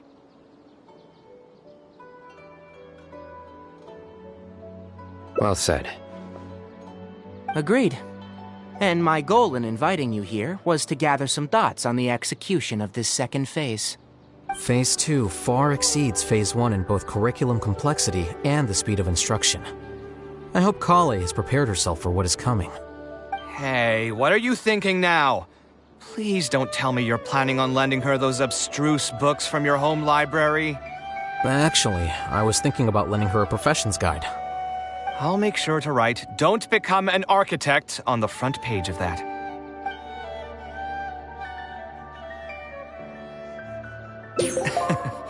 You're right. I can't deny that. Is there another phase after Phase 2? What's the ultimate goal of all of this? Are we trying to prepare her for a job in the academia? We don't need to think that far ahead. Hold that thought, though. I think my vegetables are done.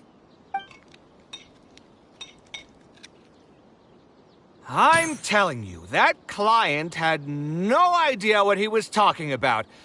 No matter what I did, he had something bad to say about it. Have you considered finding another client? They're all the same. I haven't had a good night's sleep for months now. Who do they think they are, ordering me to alter my design over and over again just because they have some mora? It's too late now to change careers. You might as well try to find some joy in the pain. Besides, you'll be getting up in the middle of the night to make edits to your own design even when the client doesn't request it. No. That's not true. Cheer up, Kaveh. I'll tell you a new joke. We'll save that for the end, Sino. You can keep it to yourself until then. Whatever. I'm not going to use my brain anymore. Let's drink tonight to our heart's content.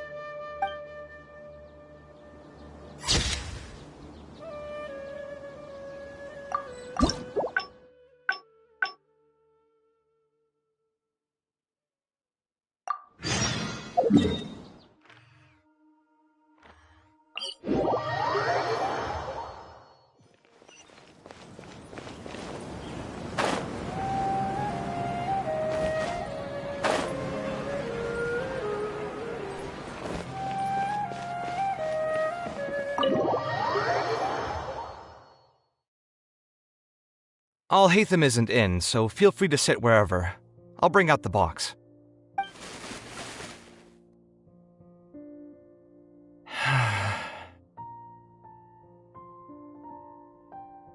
Oh, nothing. I just didn't realize.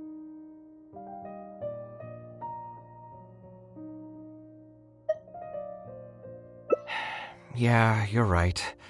Although I was hoping to find some words of wisdom from my mother, everyone's life journey is different. Ah, I just got an idea. What do you think? I'm glad you agree.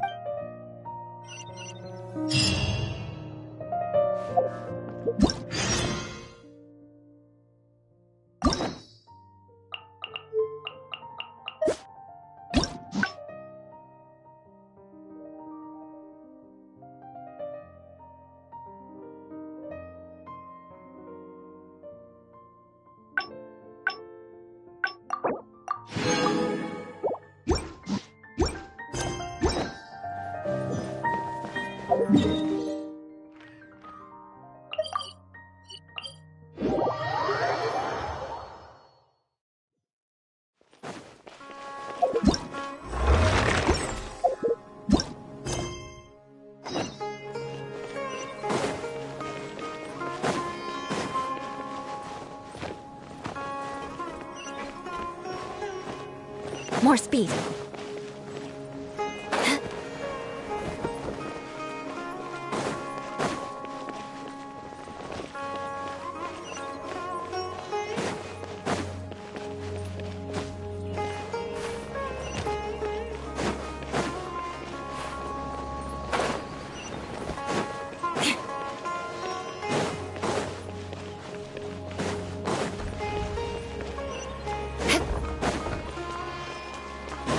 More speed.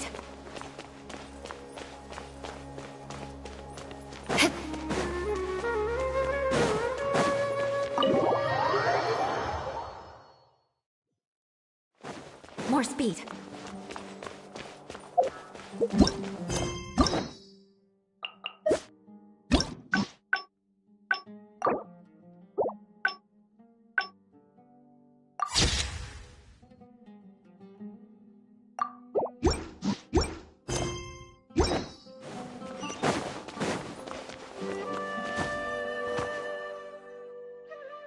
Of all the places in the academia, I remember this one most. When my studies got busy, I used to pull all-nighters here trying to finish my blueprints.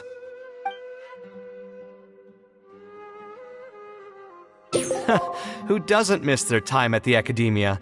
Life was a lot simpler then, and we all had far less troubles. I created many designs that I thought were beautiful in the House of Dana. I drew whatever came to mind, since I didn't have to care about budget constraints or turning them into reality.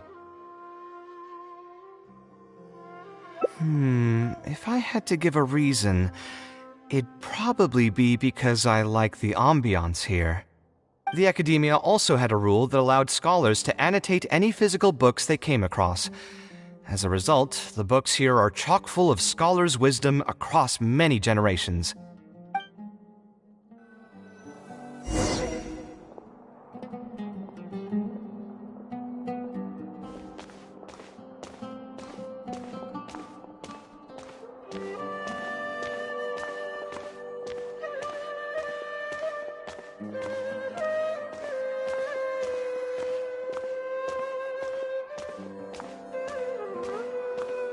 Oh, here, this is a great example. This book, History of Ancient Sumeru Architecture, contains some analysis that I did many years ago. Huh? Why is Alhatham's handwriting also in here? When did he ever read this book? I guess it's probably from when we worked on that research project together. Anyway, he probably never cared to tell you this, but the House of Dana is where Alhatham and I first met. I came here to do my homework, and saw him sitting by himself next to that row of bookshelves. A group of Haravatat scholars were chatting near him, but he looked as if he was too lazy to join them. There was a pretty stark difference between him and all the rest of them. It was my fault for feeling bad for him. I thought he must have gotten into some kind of trouble and went over to ask if he needed anything, not realizing that... Not realizing that you were in fact the one in a whole heap of trouble? Alhatham? Why are you here? The House of Dana is a public space. Anyone can come here, no? But shouldn't you be at the records room at this hour? You're not here to watch me make a fool of myself, are you? You think I would derive amusement from watching you fall into depression over your life's various troubles? If that's the case, then I suppose I must have been entertaining myself for years. I came here to pick up a few files. If your voice hadn't managed to get through my soundproof earpieces, I probably wouldn't have noticed you. All right. I admit I was probably overreacting just now.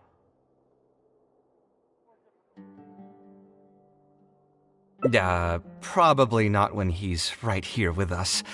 As his senior, I shouldn't try to tarnish his reputation. There was nothing embarrassing or shameful about it. When I was still a student at the academia, I once collaborated with Kaveh on a research project. A collaboration is usually beneficial for all parties, but due to issues with our personalities, we ended up going our separate ways before completing the project. We had a number of differences, and they remain unresolved even today. But there's no point going into that right now. The more important question is, why are you at the House of Dana?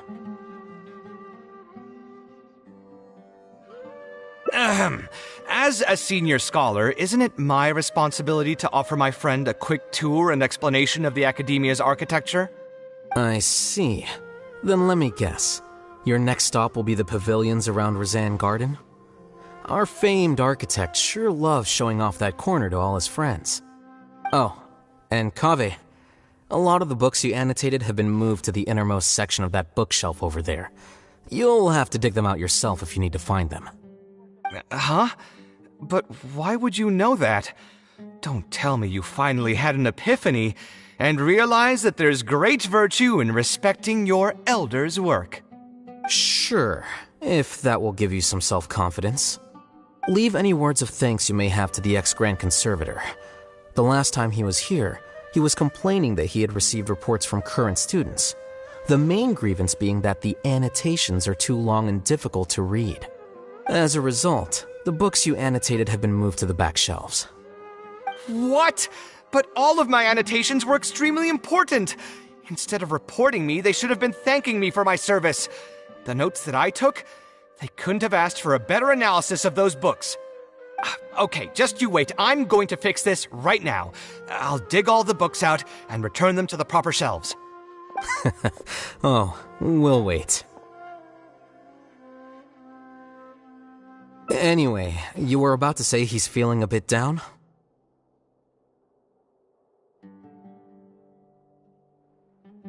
Put through the ringer. What an interesting phrase. I assume he used those exact words himself? He probably did suffer quite a bit, that's true. He always spends a lot of time editing his proposals, with the goal of satisfying as many of the client's preferences as possible. But the satisfaction of one client will not translate to general satisfaction with his work. Many problems in life can only be solved by a fundamental change of attitude. As the leading genius of Ksharawar, Kaveh should have both the right and the confidence to reject any unreasonable demands. There are plenty of architects in Sumeru who are inferior to him in skill, yet far more irascible in temperament. What's more, there are plenty of people who look up to such individuals as paragons of staying true to one's principles.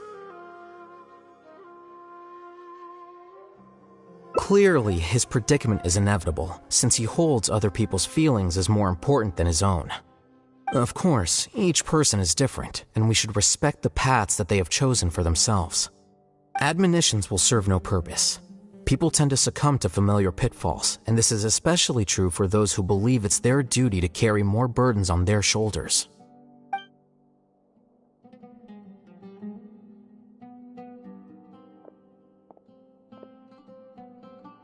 Looks like you were having an enjoyable chat while I was gone. Were you talking about me by any chance? What do you think? What else is there to talk about? Surely no one would be interested in talking about the files that you were browsing through earlier. Anyway, you should take a look at this.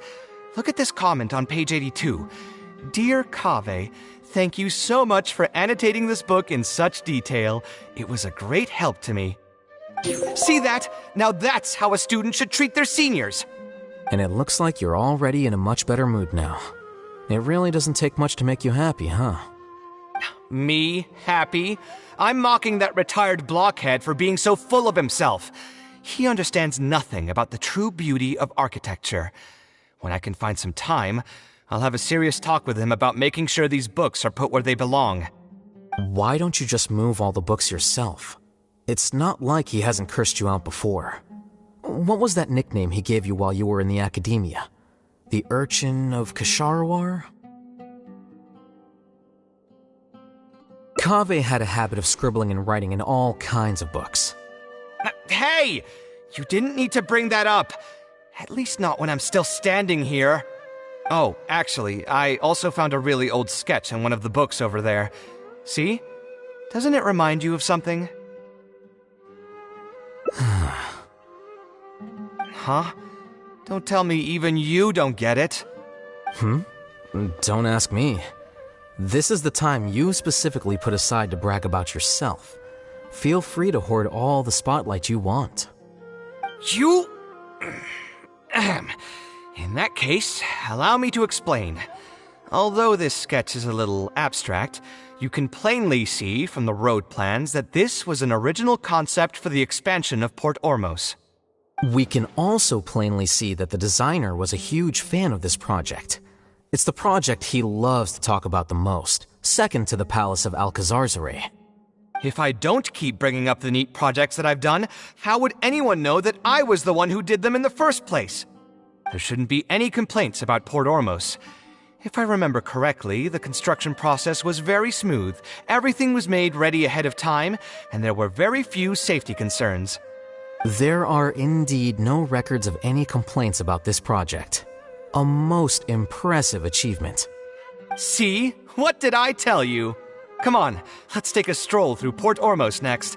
I'll tell you all about the designs I made for the place. No need. It's almost time to clock out for the day, and I don't intend on bringing any unfinished work home. Suit yourself. It's not like you know how to appreciate artistry anyway. Let's go, traveler. I'll take you to Port Ormos.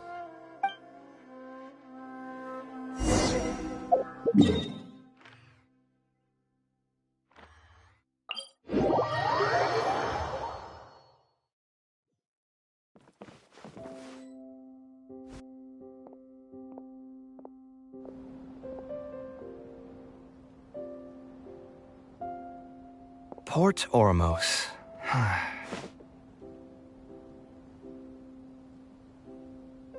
No, I didn't design any one specific building. Most of my work here concerned structural renovation. Port Ormos had already existed since I was still a young child. It wasn't as large as it is now, though. It only came to its current size after a sizable expansion. I was part of that project. The arch bridge over there, for example, that was one of my designs. When I was first tasked with the project, I decided to reference the growth patterns of nearby trees to split Port Ormos into 2 levels. My goal was to improve the overall utilization of space. We ran into a lot of issues during construction, but thankfully, we were still able to achieve the original vision. Residents can now behold all the ships entering and leaving the harbor from the vantage point of the bridge, while visitors can recognize the site of Port Ormos from a long ways away. I was still young and new to the trade back then. I could hardly believe that an idea in my head could become reality and remain in the world for many years to come. The true cornerstone of the creative process. The point about the design that will be ultimately used to judge its true worth. It was the first time that it became crystal clear in my mind. Once built, a building will continue to stand. Countless people will see it, and countless more will step inside it. Its final worth, whether it's good or bad, will be assessed by the countless generations of people that interact with the building during their lives. You think so? I'm glad to hear that. But even with this project, I still had one small regret. My budget was tight, and I was unable to use the higher quality timber I had originally intended for the design. I knew that some concessions on aesthetics would be needed as soon as I agreed to a proposal that prioritized the practical functions of the project. Us creative types know better than anyone that most projects cannot be completed without a few regrets. Even the Palace of Alcazarzare was not perfect.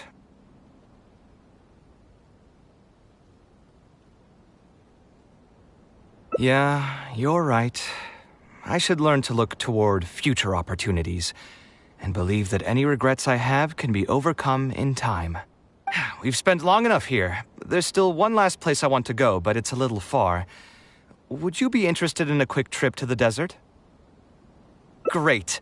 Most of my projects over the last few years have had something to do with the desert, partially because there's a special place there that I often visit. This is a rare opportunity, so why don't you come along and see it for yourself?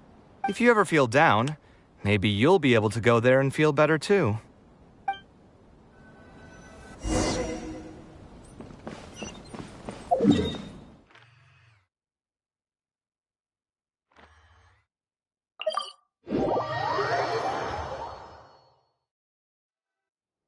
Who would have thought that so many primal constructs could have congregated here while I was gone? We won't be able to sit and talk peacefully with these guys around. Let's clear the area.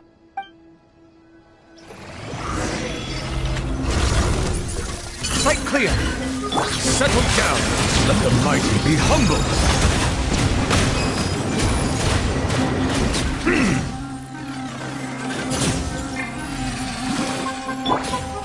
I condemn you! More speed. Isn't this place great? I often come here to clear my mind when I'm dealing with a difficult situation. You know what I mean. Everyone finds themselves in frustrating situations once in a while. Just take me as an example. My family life got shaken up quite a bit when I was young. I struggled in school, and I got into a huge pile of debt building the Palace of Alcazarzare.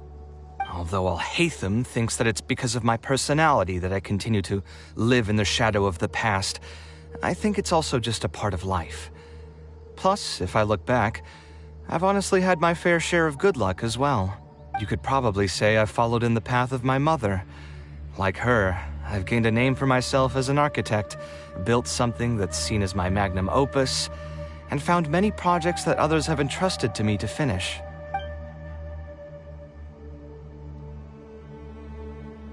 Life is too boring when you live with no enthusiasm and passion. Only those who believe in the inherent meaning of it can capture the small nuances of everyday life and turn them into inspiration for beautiful designs. Of course, I will concede that loving something also means taking it to heart. So to an extent, caring is also a source of pain. If I didn't love my work, I wouldn't be so torn up about it all the time. But still, isn't this place beautiful? Despite the erosion from the winds and changing seasons, you can still perceive its past beauty and glory. With different landforms come different architectural styles. The desert's history has left it with few records regarding its buildings, so I often visit the desert to investigate things in person. The sight here has moved me ever since the first time I laid my eyes on it. I told myself that one day, I would also be able to create buildings that move others. My pain will one day fade into nothing, just as I reach the end of my life. But buildings are different. They are far more valuable than most materialistic things, and far more durable than human flesh. As long as there remain souls in the world who can decipher the meaning behind them, they will also have acknowledged me across the vast stream of time.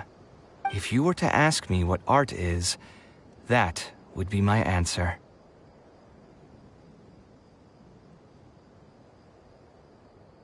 You think so? But I feel I've always been like this. Remember that question I brought up before?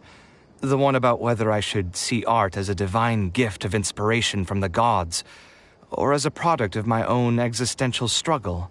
I still haven't found an answer to that yet. But if art wasn't inherently paradoxical and enigmatic, then people probably wouldn't be drawn to it. Those who pursue art will be unable to avoid the pain that it naturally brings. Will often be floating on cloud 9 one second, and sinking in a mire the next. I'll try gathering my thoughts again once I've found a way to define art in the first place. In any case, thank you so much for listening to everything I had to say.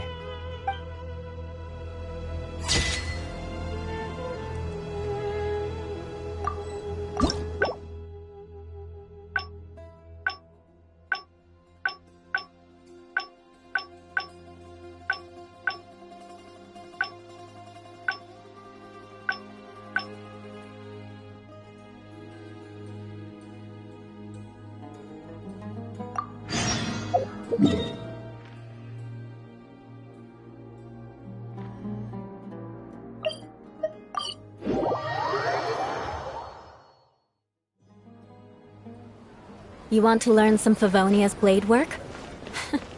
Alright then, I'll teach you.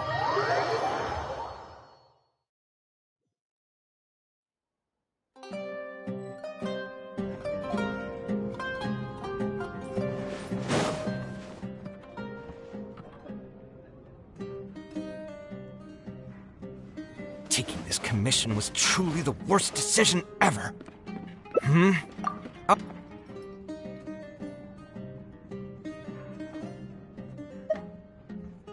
Exactly. So our thoughts on the meaning of art...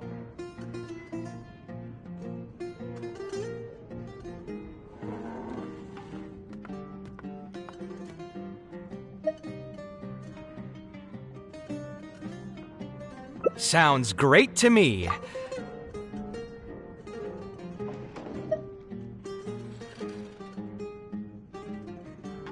A different career. I see. That's not a bad idea. I think I've heard a saying somewhere before. 80% of a working adult's woes are due to not having enough mora in the bank. It's just a saying, of course, but even I will admit that my life would be a lot better if I could make additional mora. And if I want to make mora, I should finish that ridiculous commission. But I really can't find it in me to go back and talk to him right now. Hold on. I just remembered that I used to have a senior classmate by the name of Alkami. If memory serves me right, he's no longer taking private commissions, but he's still doing pretty well for himself. Maybe I'll be able to get some advice from him. Yeah, I should get on this right away. No more wine for me today. I'll grab the bill and be on my way.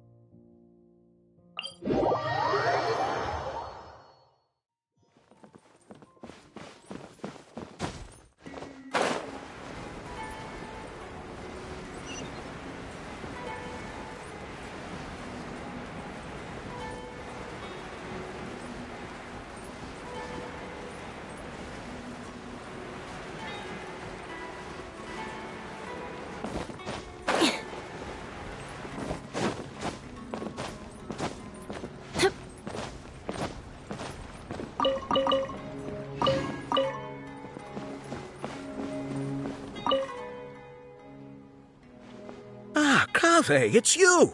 It's been a while. What have you been up to recently? Yeah, it's been a long time, Alkami. Things haven't changed much for me. I'm still taking private commissions for all kinds of projects. I heard that you were the genius behind the Palace of Alcazar. I bet you're all set for Mora after a project of that size. Well, it's hard to make a profit from every project, you know. Hard to make a profit? You've got to be joking. I've never met an architect who didn't make a profit from a project. Unless the client fled before they paid the commission fee in full. But that doesn't sound right either. Doesn't Dory have a pretty decent reputation in our local business circles?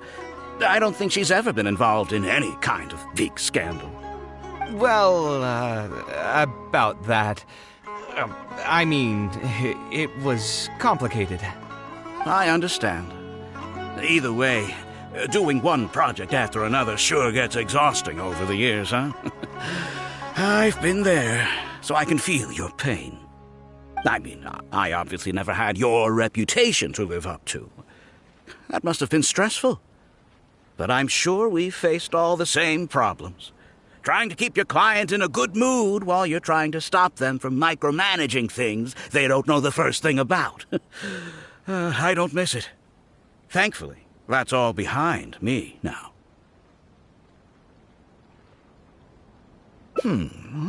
Not exactly. My work is still closely related to architecture. Judging from the look on your face, you're still strapped for Mora. That's quite unfortunate. You're the most artistically gifted graduate the Kasharawar Darshan has seen in decades. But it looks like you still have a lot to learn in terms of making Mora. With that said, us Kasharawar grads should still look out for each other. What if I told you about an idea that'll absolve you of all your Mora troubles going forward? Are you serious? But something like that has got to be some kind of top-level business secret. Are you sure you can just share something like that with me? Besides, I don't want to just take something like that without offering anything in return. I still have a little Mora. Or is there something that I can help you with? Oh, you're too kind. This is just a simple tip. Even if I didn't bring it up, I'm sure you'd hear it from the others sooner or later. The idea is this. I recently opened up a training center with the goal of educating people in architecture design. Compared to the classes taught by those old fossils at the academia, my classes are more condensed and streamlined and will allow people to quickly get their foot in the door. Unlike the academia, I won't turn down anyone who's interested, rich or poor. As long as someone wishes to learn more about architecture, I'll accept them into my training center. It just so happens that I'm still looking for a few more instructors. So, what do you say? Interested in coming over to give a few lectures? Regardless of the pay, I can already guarantee that it'll be far more comfortable than working on random people's private commissions. Ah, so you want me to join you as an instructor? That does sound like something I'd be able to do. It sounds like a pretty stable job, too. What do you think, Traveler?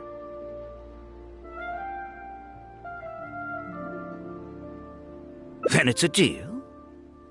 Yes, it's a deal. Thank you, Alkami.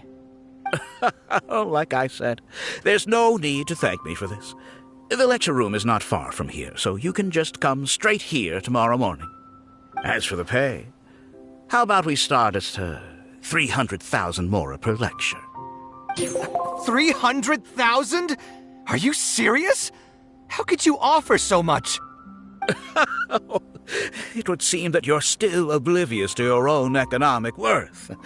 300,000 is nothing compared to the prestige of having the Light of Kasharawar as one of my instructors.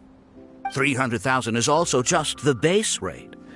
Just trust me on this. The longer you stick with me, the more you'll come to understand your true value in the market. I have to go make some preparations now. See you tomorrow. I was never particularly close with Alkami when we were in school. Who would have thought that he'd be so nice and friendly? I've hosted free lectures before, but this would be my first time being hired to lecture for a formal business. 300,000 mora per lecture. Whew. I'm so excited that I'm starting to get nervous. Thanks so much. I think I will be able to relax a bit more with a friend in the audience. Now, what should I talk about tomorrow? Some lessons I've learned over the past few years? I should probably save those for later. For my first lecture, I should start by getting them more interested in the field. All right, let's meet here again tomorrow morning. I should hurry home and create some kind of lesson plan. If I'm going to become an instructor, I should make sure I show up prepared.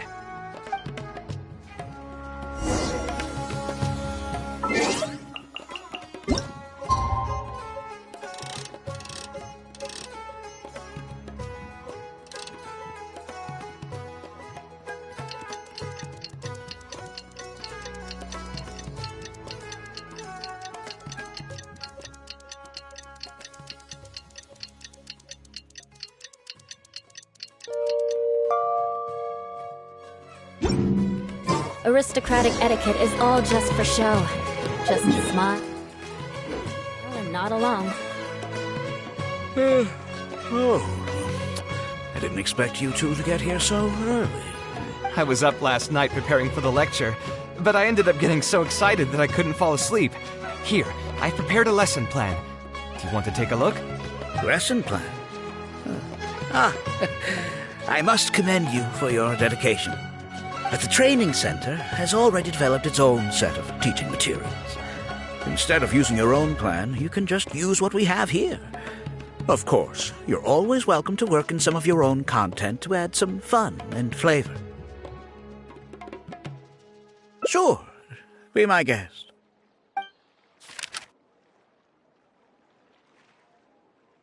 It's almost time for the lecture to start. Feel free to head in and start the class whenever you're ready. Huh. So you've already developed your own set of teaching materials. Seems like I won't need the stuff I've prepared after all. Anyway, shouldn't be a problem. I'll just go ahead and use your materials. There's something else I want to ask, though. This isn't going to be a large class, is it? No need to stress. There are only 20 people in this class. There are 14 classes at my training center. Out of all of them, the first class has the best grades, so I've directed them to you. We'll see how well they take to your lectures. 20 people, huh? All right. I think I can handle that. Oh, and one last thing. In the interest of keeping a quiet learning space, only instructors and students are allowed in the classroom when class is in session. I'm sorry to say this, but your friend will have to wait outside while you teach the class.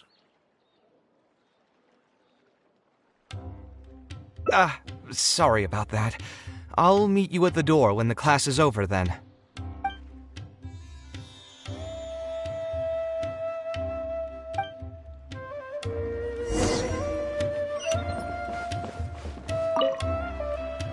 Hey there.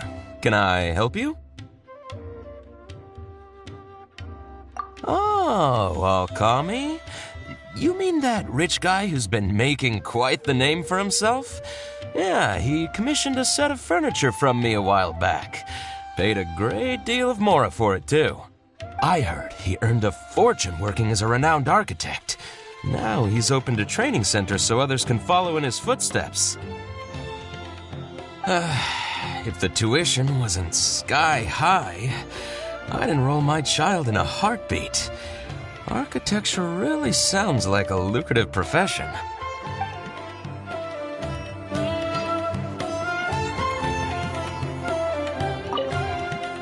Did you hear? Alkami recruited Kaveh to be an instructor. I bet that'll boost his enrollment numbers. Really makes you jealous, eh? If you think about it, Alkami was never that talented himself as an architect. If we're just talking about professional skill, no one would pay for a class with him. That's true, but you've got to admit, his advertisements are really effective. After all, the academia only admits those that can pass its entrance exam, so only a few people could hope to study architecture in the halls of the Kasharwar. For those who can't pass the exam, or who just want to jump straight into the industry, the training center is the best bang for the Mora. Man, to have that kind of business acumen.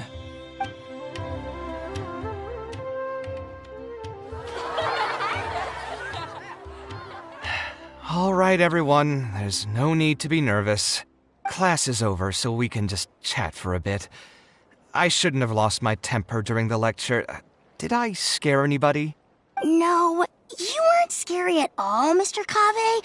We were just a bit lost and didn't get what you were talking about. Oh, don't get me started. I was trying to use Alkami's materials, so I flipped through some pages and gave them a closer look.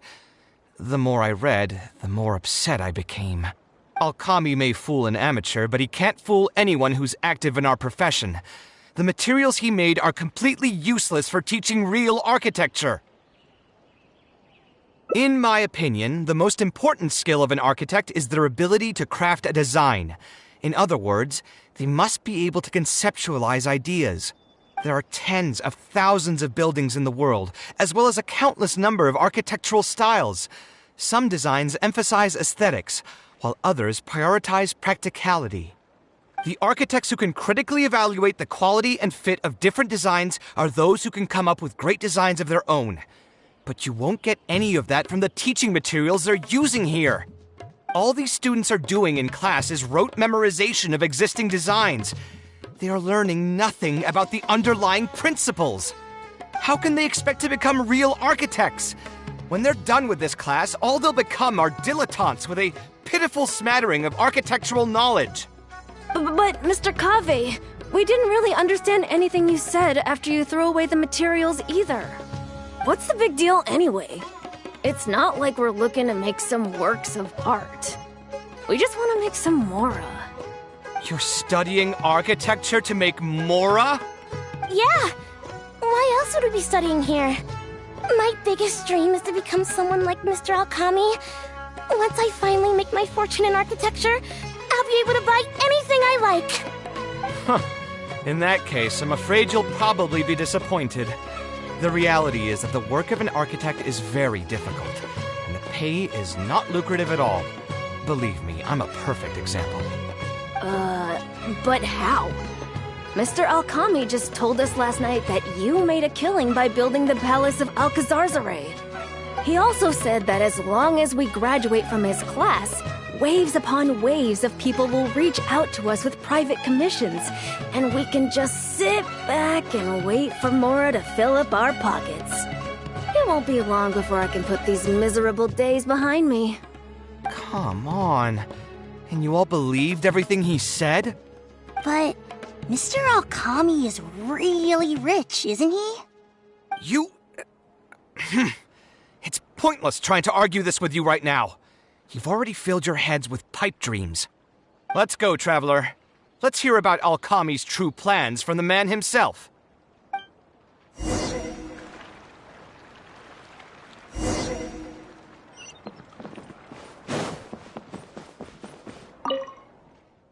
What's wrong, Kaveh? You look quite flustered. Did one of my students offend you? Were the students not astute enough for your liking? I must implore you to go a bit easier on them. After all, they're nothing like the genius scholars you're used to dealing with at the academia. We don't need to strive for perfect understanding. As long as some knowledge has been passed on, that's good enough. Yeah, I'm mad at them. But I'm even more upset that you're scamming people under the guise of teaching them about architecture. The students are all here hoping for a quick way to make money, but we both know that an architect's life is hard and exhausting. Just a little while ago, I was toiling over the 6th draft of a design for a client. If your client is unhappy, you can't break ground, and the longer a project goes, the longer it takes for you to get paid in full. What's worse, if your client disappears in the middle of a project, good luck getting anything from them ever again. You know all of this just as well as I do. Why lie to them? Look, Kaveh, you may be the light of Ksharawar, but like I said, you still have a lot to learn about making Mora. You may deny it all you want, but it's a fact that in today's Sumeru, architecture is a terrible profession. Our clients care very little for the effort we pour into our designs. Instead of appreciating us, they spend all their time nitpicking details and demanding changes, often forcing all kinds of ridiculous ideas onto us. I suppose that's more or less true. Go on. Why should we cling on to a profession that's difficult and unrewarding? If the field is dying, then a person who still wants to make a good living will just have to change their strategy.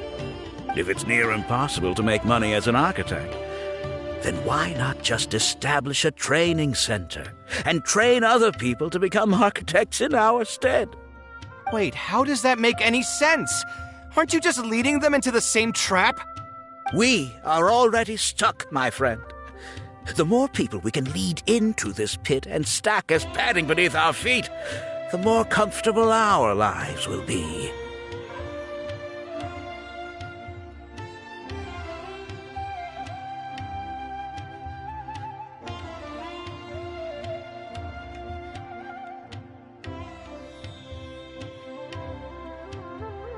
That's right. And making money as an architect is a slow and agonizing process. In comparison, earning tuition from a training center is far easier. None of the students will ever know, however. In their eyes, all of my income was earned during my years as an architect. It's easy for them to fall for my promise. After all, everyone wants to live the dream of being the person who can spend millions without batting an eye. The more students I get, the more money I earn. And the more real that dream becomes. And then what? Once they graduate, they'll still find out the truth about architecture and struggle to stay afloat amid all the problems we already talked about. When that happens, your facade will pop like a soap bubble. No one will believe you anymore. Ah, but that's just one way to look at the problem. No two people have the same amount of talent. Even if they fail to strike gold in the future, you can't say that it's my fault and mine alone. Oh, and also, I never actually promised that they would achieve financial freedom as long as they become architects. All I did was nudge them towards that belief. I'm not even scared if they do come back and stir up trouble. My training center has all the required permits and certifications. Even the Dendro Archon herself couldn't find fault in any part of my business. How can you sleep at night knowing that you're doing all this? Tell me, is your heart carved out of brick and stone? I can't believe that I once saw you as a decent human being. I am beyond disappointed in you. And the same goes to you. How many years has it been since you graduated from the academia? If you still can't accept something like this, do you just plan on keeping that worthless naivete of yours until the end of time? Only fools will see art as revered and sacred. In the end, art is just another business. Being successful at running a business is an art form in itself. I urge you to think about what I've said. Offloading your pain onto others is the only way a person can live comfortably in this world. As the light of the Ksharowa, you've accumulated plenty of fame and respect. It's high time that you use those resources to improve the circumstances of your own life. Think it over, kaveh. I still believe our collaboration could be very fruitful.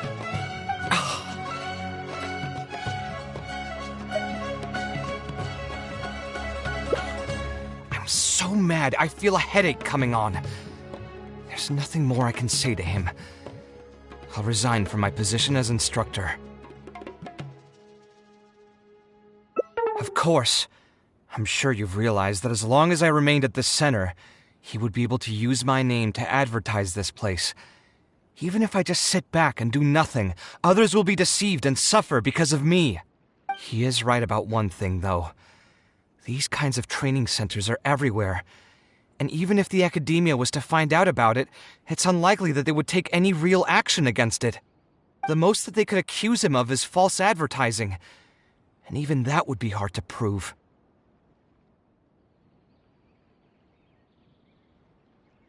Oh? Did you notice something else?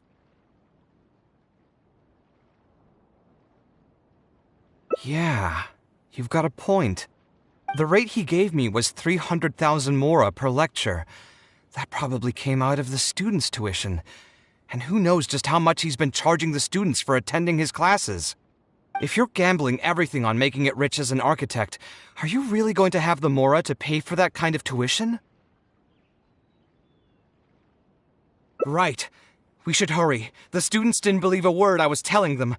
They're still daydreaming about making millions. We're never going to get any information from them again if we let Alkami talk to them first. Let's move now before he's had the chance to react.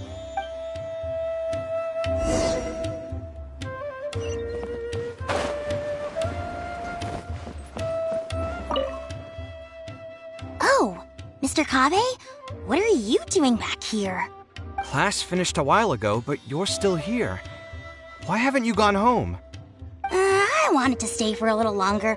I'm still thinking about everything you taught during the class.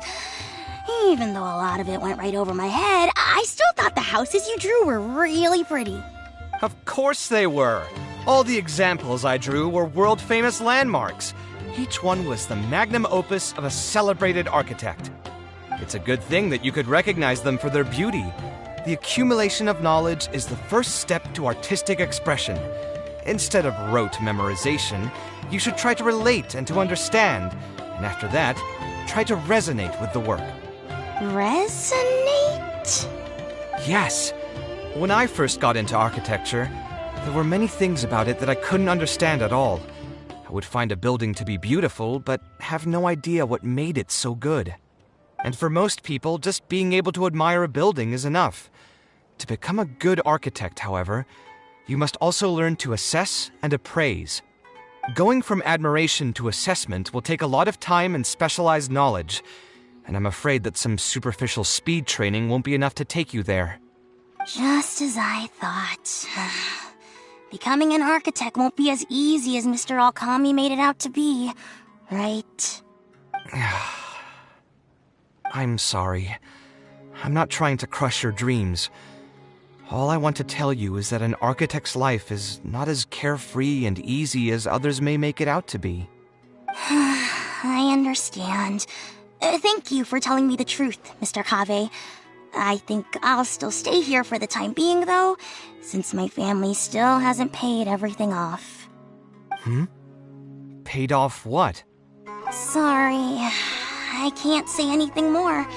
Mr. Alkami made it very clear that anyone who talks about it will be kicked out of the class. Don't listen to him. I am the most famous architect in Sumeru.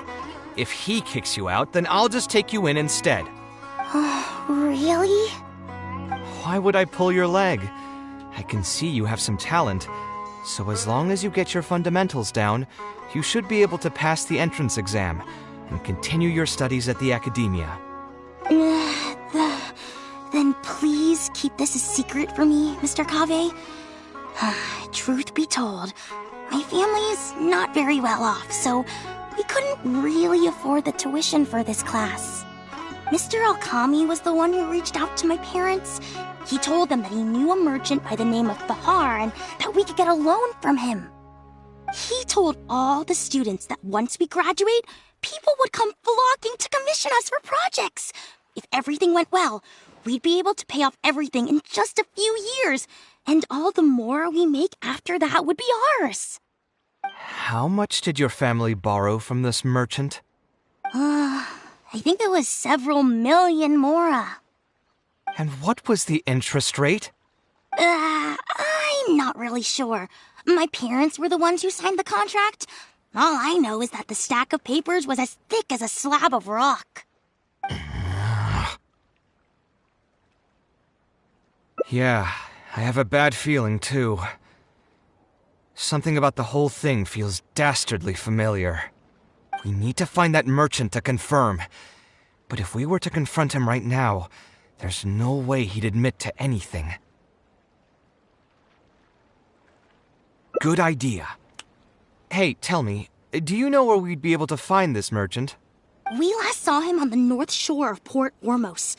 Who knows if he's still in that area, though. Well, it'd still be worth taking a look. Architecture... No.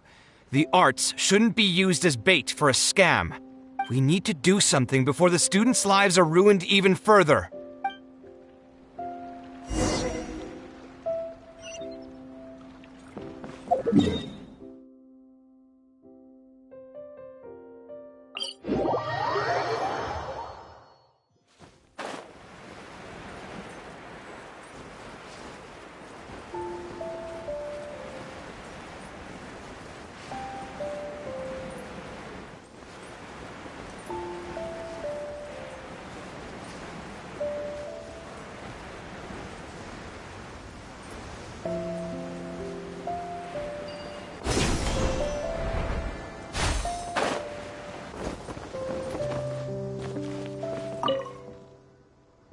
Oh, I don't think I've ever seen you guys before.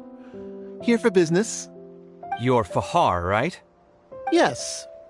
May I ask who introduced you? Alkami. My friend here wants to enroll in his architecture class, but they're a bit short on money. Alkami told us you're the man to go to in this kind of situation. Oh, sounds like his business is booming. How much do you need? Let me see. I'd say around 3 million mora. Oof, you call that a bit short on money? Anyway, since you're here because of Alkami, I can work things out for you. Make sure you sign the contract, though. Lots of people are borrowing money from me nowadays. Here you go.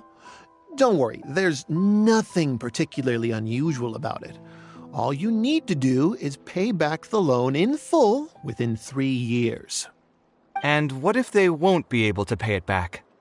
What do you mean, won't be able to pay it back?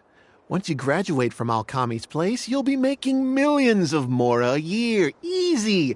At that point, paying this off will be a piece of cake. And even if you were to run into some difficulties and need to delay the installments, it's no big deal. We're all reasonable people here. If you can't pay quickly, you can just pay it back over a longer period. All that would change is your interest rates would get a little higher. It's hard work running a business. If we're taking risks to supply you with mora, it's only fair that you take on a bit of the financial risk as well. Anyway, there's no point in tying yourself in knots over the contract. With the way you're reading every single line, it's like you're worried you're about to get scammed out of your whole life savings. Why would I lie to you? Tons of students at Alkami's place have signed the contract. Aren't they all doing pretty well for themselves? I just did some calculations in my head. When you say the interest will get a little higher, do you mean it'll get higher than 30%? Of course, the contract did a great job of trying to obfuscate that fact. It only listed the amount that you'll have to repay every day, which gives the false impression that the amount hasn't actually increased by all that much. If you actually do the math, however, it's clear that the amount you need to pay on interest alone will amount to hundreds of thousands of mora per year. Most people can't even make that much mora in a year. Your greed really knows no bounds. Even my creditor doesn't dare to raise rates that high. Once a family's signed on to a scheme like this, there's no getting out. What are you trying to say, huh?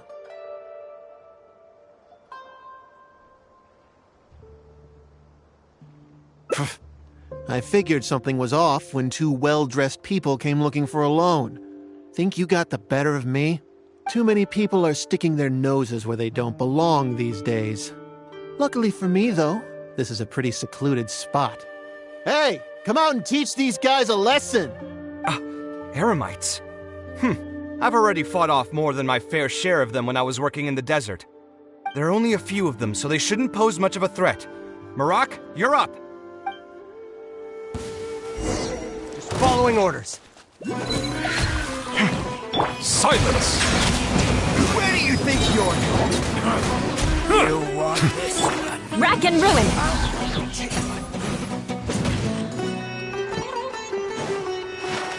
I'll be back. Who are you and what do you want? I don't think we've done anything to hurt or offend you. So why go this far to destroy my livelihood? Debt has the power to upend your whole life. I know very well just how miserable living in debt can be.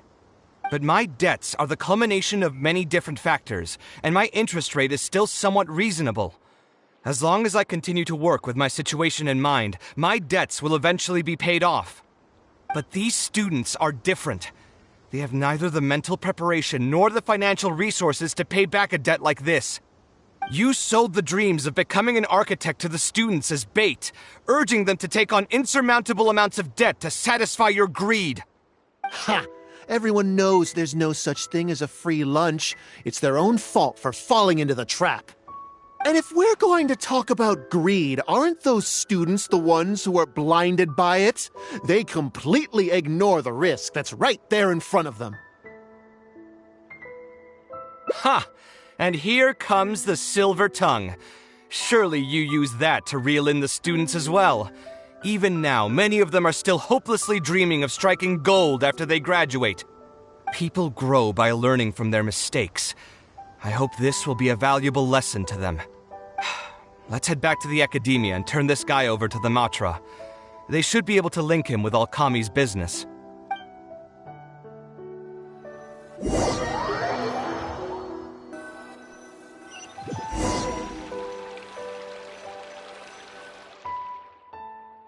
Sino?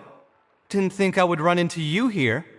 My vacation just ended not too long ago, so I'm going over some cases at the academia. Who's this?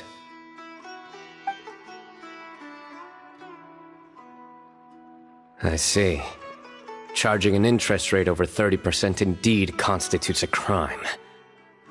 As it is highly likely that Alkami is also benefiting from this scheme, the Matra will open an investigation on him as well.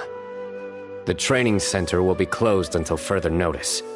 Any funds we manage to recover from the suspects will be returned to the students. It's unclear how much we'll be able to get back, however, given their extravagant spending.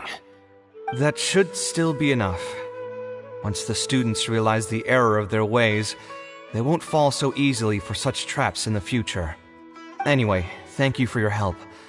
I hope this won't be too much trouble for you. It's no trouble. Just another day at work. How did you two get tangled up in this anyway? Did you accept any mora from him? He promised to pay me 300,000 mora per lecture, but I resigned as soon as I finished the first session. I didn't take a single coin. Ah, that's good. What do you mean, that's good? Would you have taken me into custody as well if I had actually accepted any mora? I wouldn't have gone that far. But, had he insisted that you were also an active participant in his schemes, under our rules, we would have been required to open an investigation on you as well. Either way, though, I believe you are innocent in all of this. Had you actually been alright with making money through less than noble means, your life wouldn't be the mess it currently is. Hey, what was that? What do you mean my life is a mess? Never mind. Your life is fine. You're just messing with me now, aren't you? Let's get back to business. If Alkami's case can be successfully resolved, you'll be eligible for a monetary reward from the academia. Don't forget to pick it up after the fact. Huh. I didn't even know there was such a thing. I never would have guessed. What I'm trying to say is that we didn't report Alkami because we thought we could make some more off of it. The reward will be given regardless of your personal motivations. It was implemented with the intent of encouraging people to supply tips to the Matra. Fine. Is there anything else? I want to go back to the training center one more time and talk to some of the kids. Sure, but you should wait until tomorrow. My subordinates will shut down the center today, and summon the students to gather information on the total amount of mora they've lost in the scam. Alright, then I'll stay out of their way. I can talk to the kids tomorrow. I have a few other things to take care of, so I'll be off for now. If you want to follow up on this case, just come find me again. Or ask one of the Matra. That that should finally be the end of that. Oh, who would have thought it would turn out like this? All I wanted was to find a new gig and earn some mora. To think Alkami would sink this low, it still makes me really upset. Still, I think I feel a little better now than when you found me back at the tavern. It's a little ironic, but you could say it's because I've realized that there are many circumstances in the world that are even worse than my own. Now that I've seen such things firsthand, I suppose I've earned a new sense of appreciation for my life. How should I put it? I'm pretty stubborn when it comes to my profession, so I often argue with my clients. The arguments are usually extremely frustrating, and every once in a while I'd wonder if I only became an architect because fate wanted me to pay for some sins I'd committed in a previous life.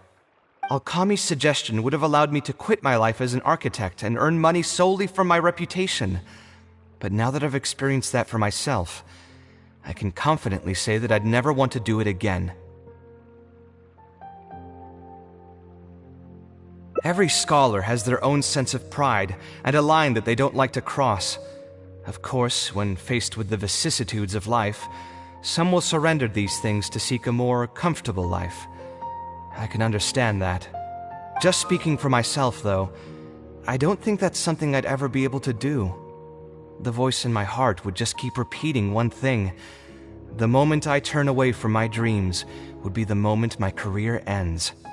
If I stopped devoting everything to my creative activities, I'd be able to lead a more comfortable life, but at the same time, my sense of intuition and understanding for the arts would also begin to degrade. At that point, any materialistic ease I may have gained in life would just become another form of torment. In comparison, my current life comes with its share of difficulties, but at least I'd never have to deal with that kind of existential reckoning. I appreciate it. You may call me conceited for this, but I would also like to think I'm talented enough to be able to lead a decent life without compromising my pride. It's certainly not easy, but I want to keep at it. My thanks again for being such a great help throughout all of this. I'm planning to pay another visit to those kids tomorrow. Want to come with me? All right, I'll see you tomorrow then. Get some good rest.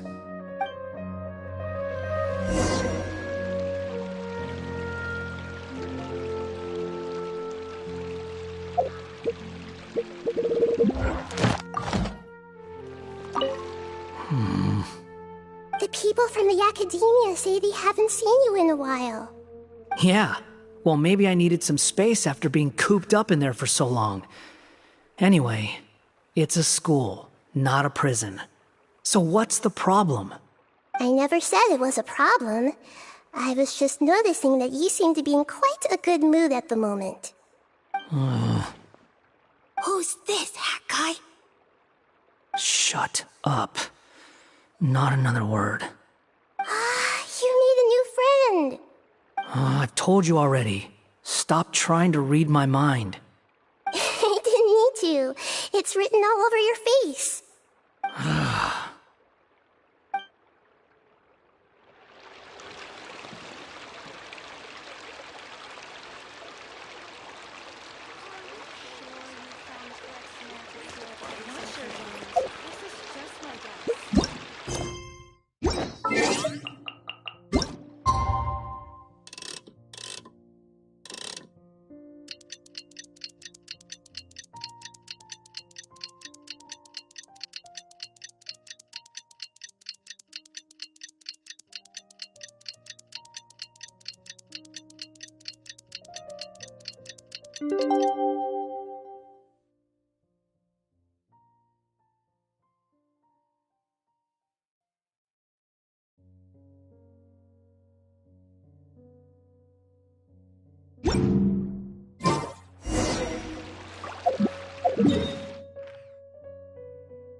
Time to scout.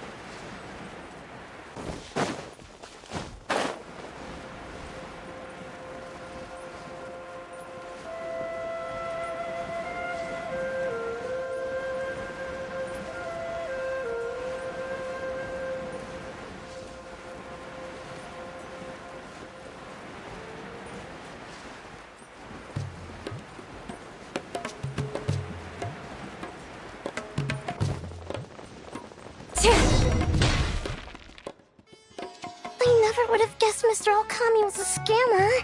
The training center has been shut down, and the Matra have promised to return some of our tuition. But we've already spent so much time on this class.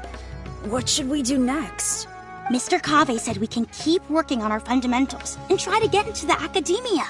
Ha! Easier said than done. If it was easier to get into the academia, none of us would have signed up for the class in the first place. Only the best of the best can get into the academia studying on their own. Mr. Kaveh might be willing to teach us. Why? What reason does he have to stick around? So, you're the only ones that showed up today, huh? Huh? Kaveh's here! Now, that's Mr. Kaveh to you. I'm here as your instructor, so let's keep things a little more proper. I'll keep instructing you for a while longer. You can pass on the message to the other students. As long as someone wants to come, they can join the class. Oh, also, I'm usually pretty busy, so I'll only be able to teach architecture fundamentals on my days off. Another disclaimer. I can't promise that you'll all be able to understand everything I'm going to teach. Architecture is not an easy profession. Aesthetics aside, even the basics of safe design can already be a handful for most people. If you want to design safe buildings, you'll have to go through a systematic study of structural engineering. And just as a heads up, all of this will be a huge step up from the superficial stuff you were learning before. It'll take both talent and perseverance to get through the course. I don't want to hear anyone say that I didn't warn you. We'll try our best. It seems some of you are really serious about this after all. All right, everyone, pack your stuff up. No need to prepare much for today's class. We're going to go on a quick field trip. You'll know once we get there. Come on, let's get going. We'll be off once everyone's grabbed their pencils and sketch pads.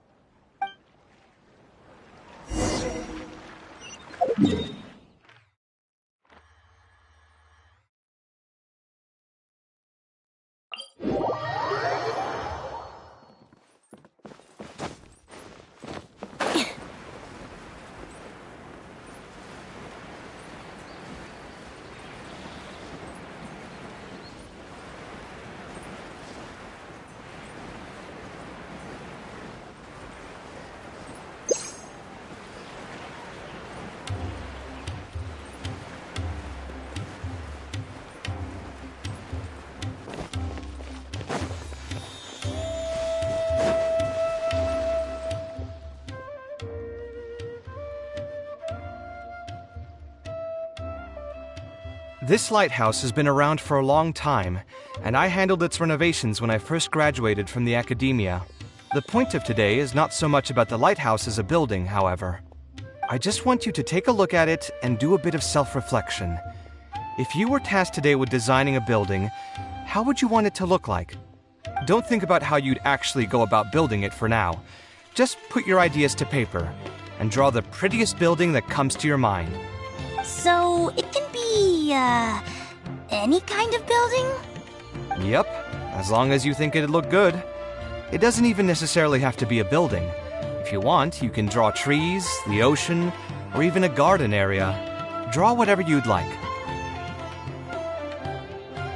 In my experience, it's best to approach the study of architecture from a point of personal interest, rather than for the sake of a career. Both the study and practice of architectural design are extremely difficult.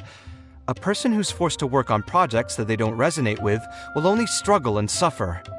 So at least for today, I hope the students will be able to create something that they enjoy. There's no need to think about it too hard. They'll have plenty of time in the future to revisit the design and make changes. What do you think? Want to try your hand at it as well? Don't forget that this is a free class from Mr. Kaveh, the Light of the Kshahrewar.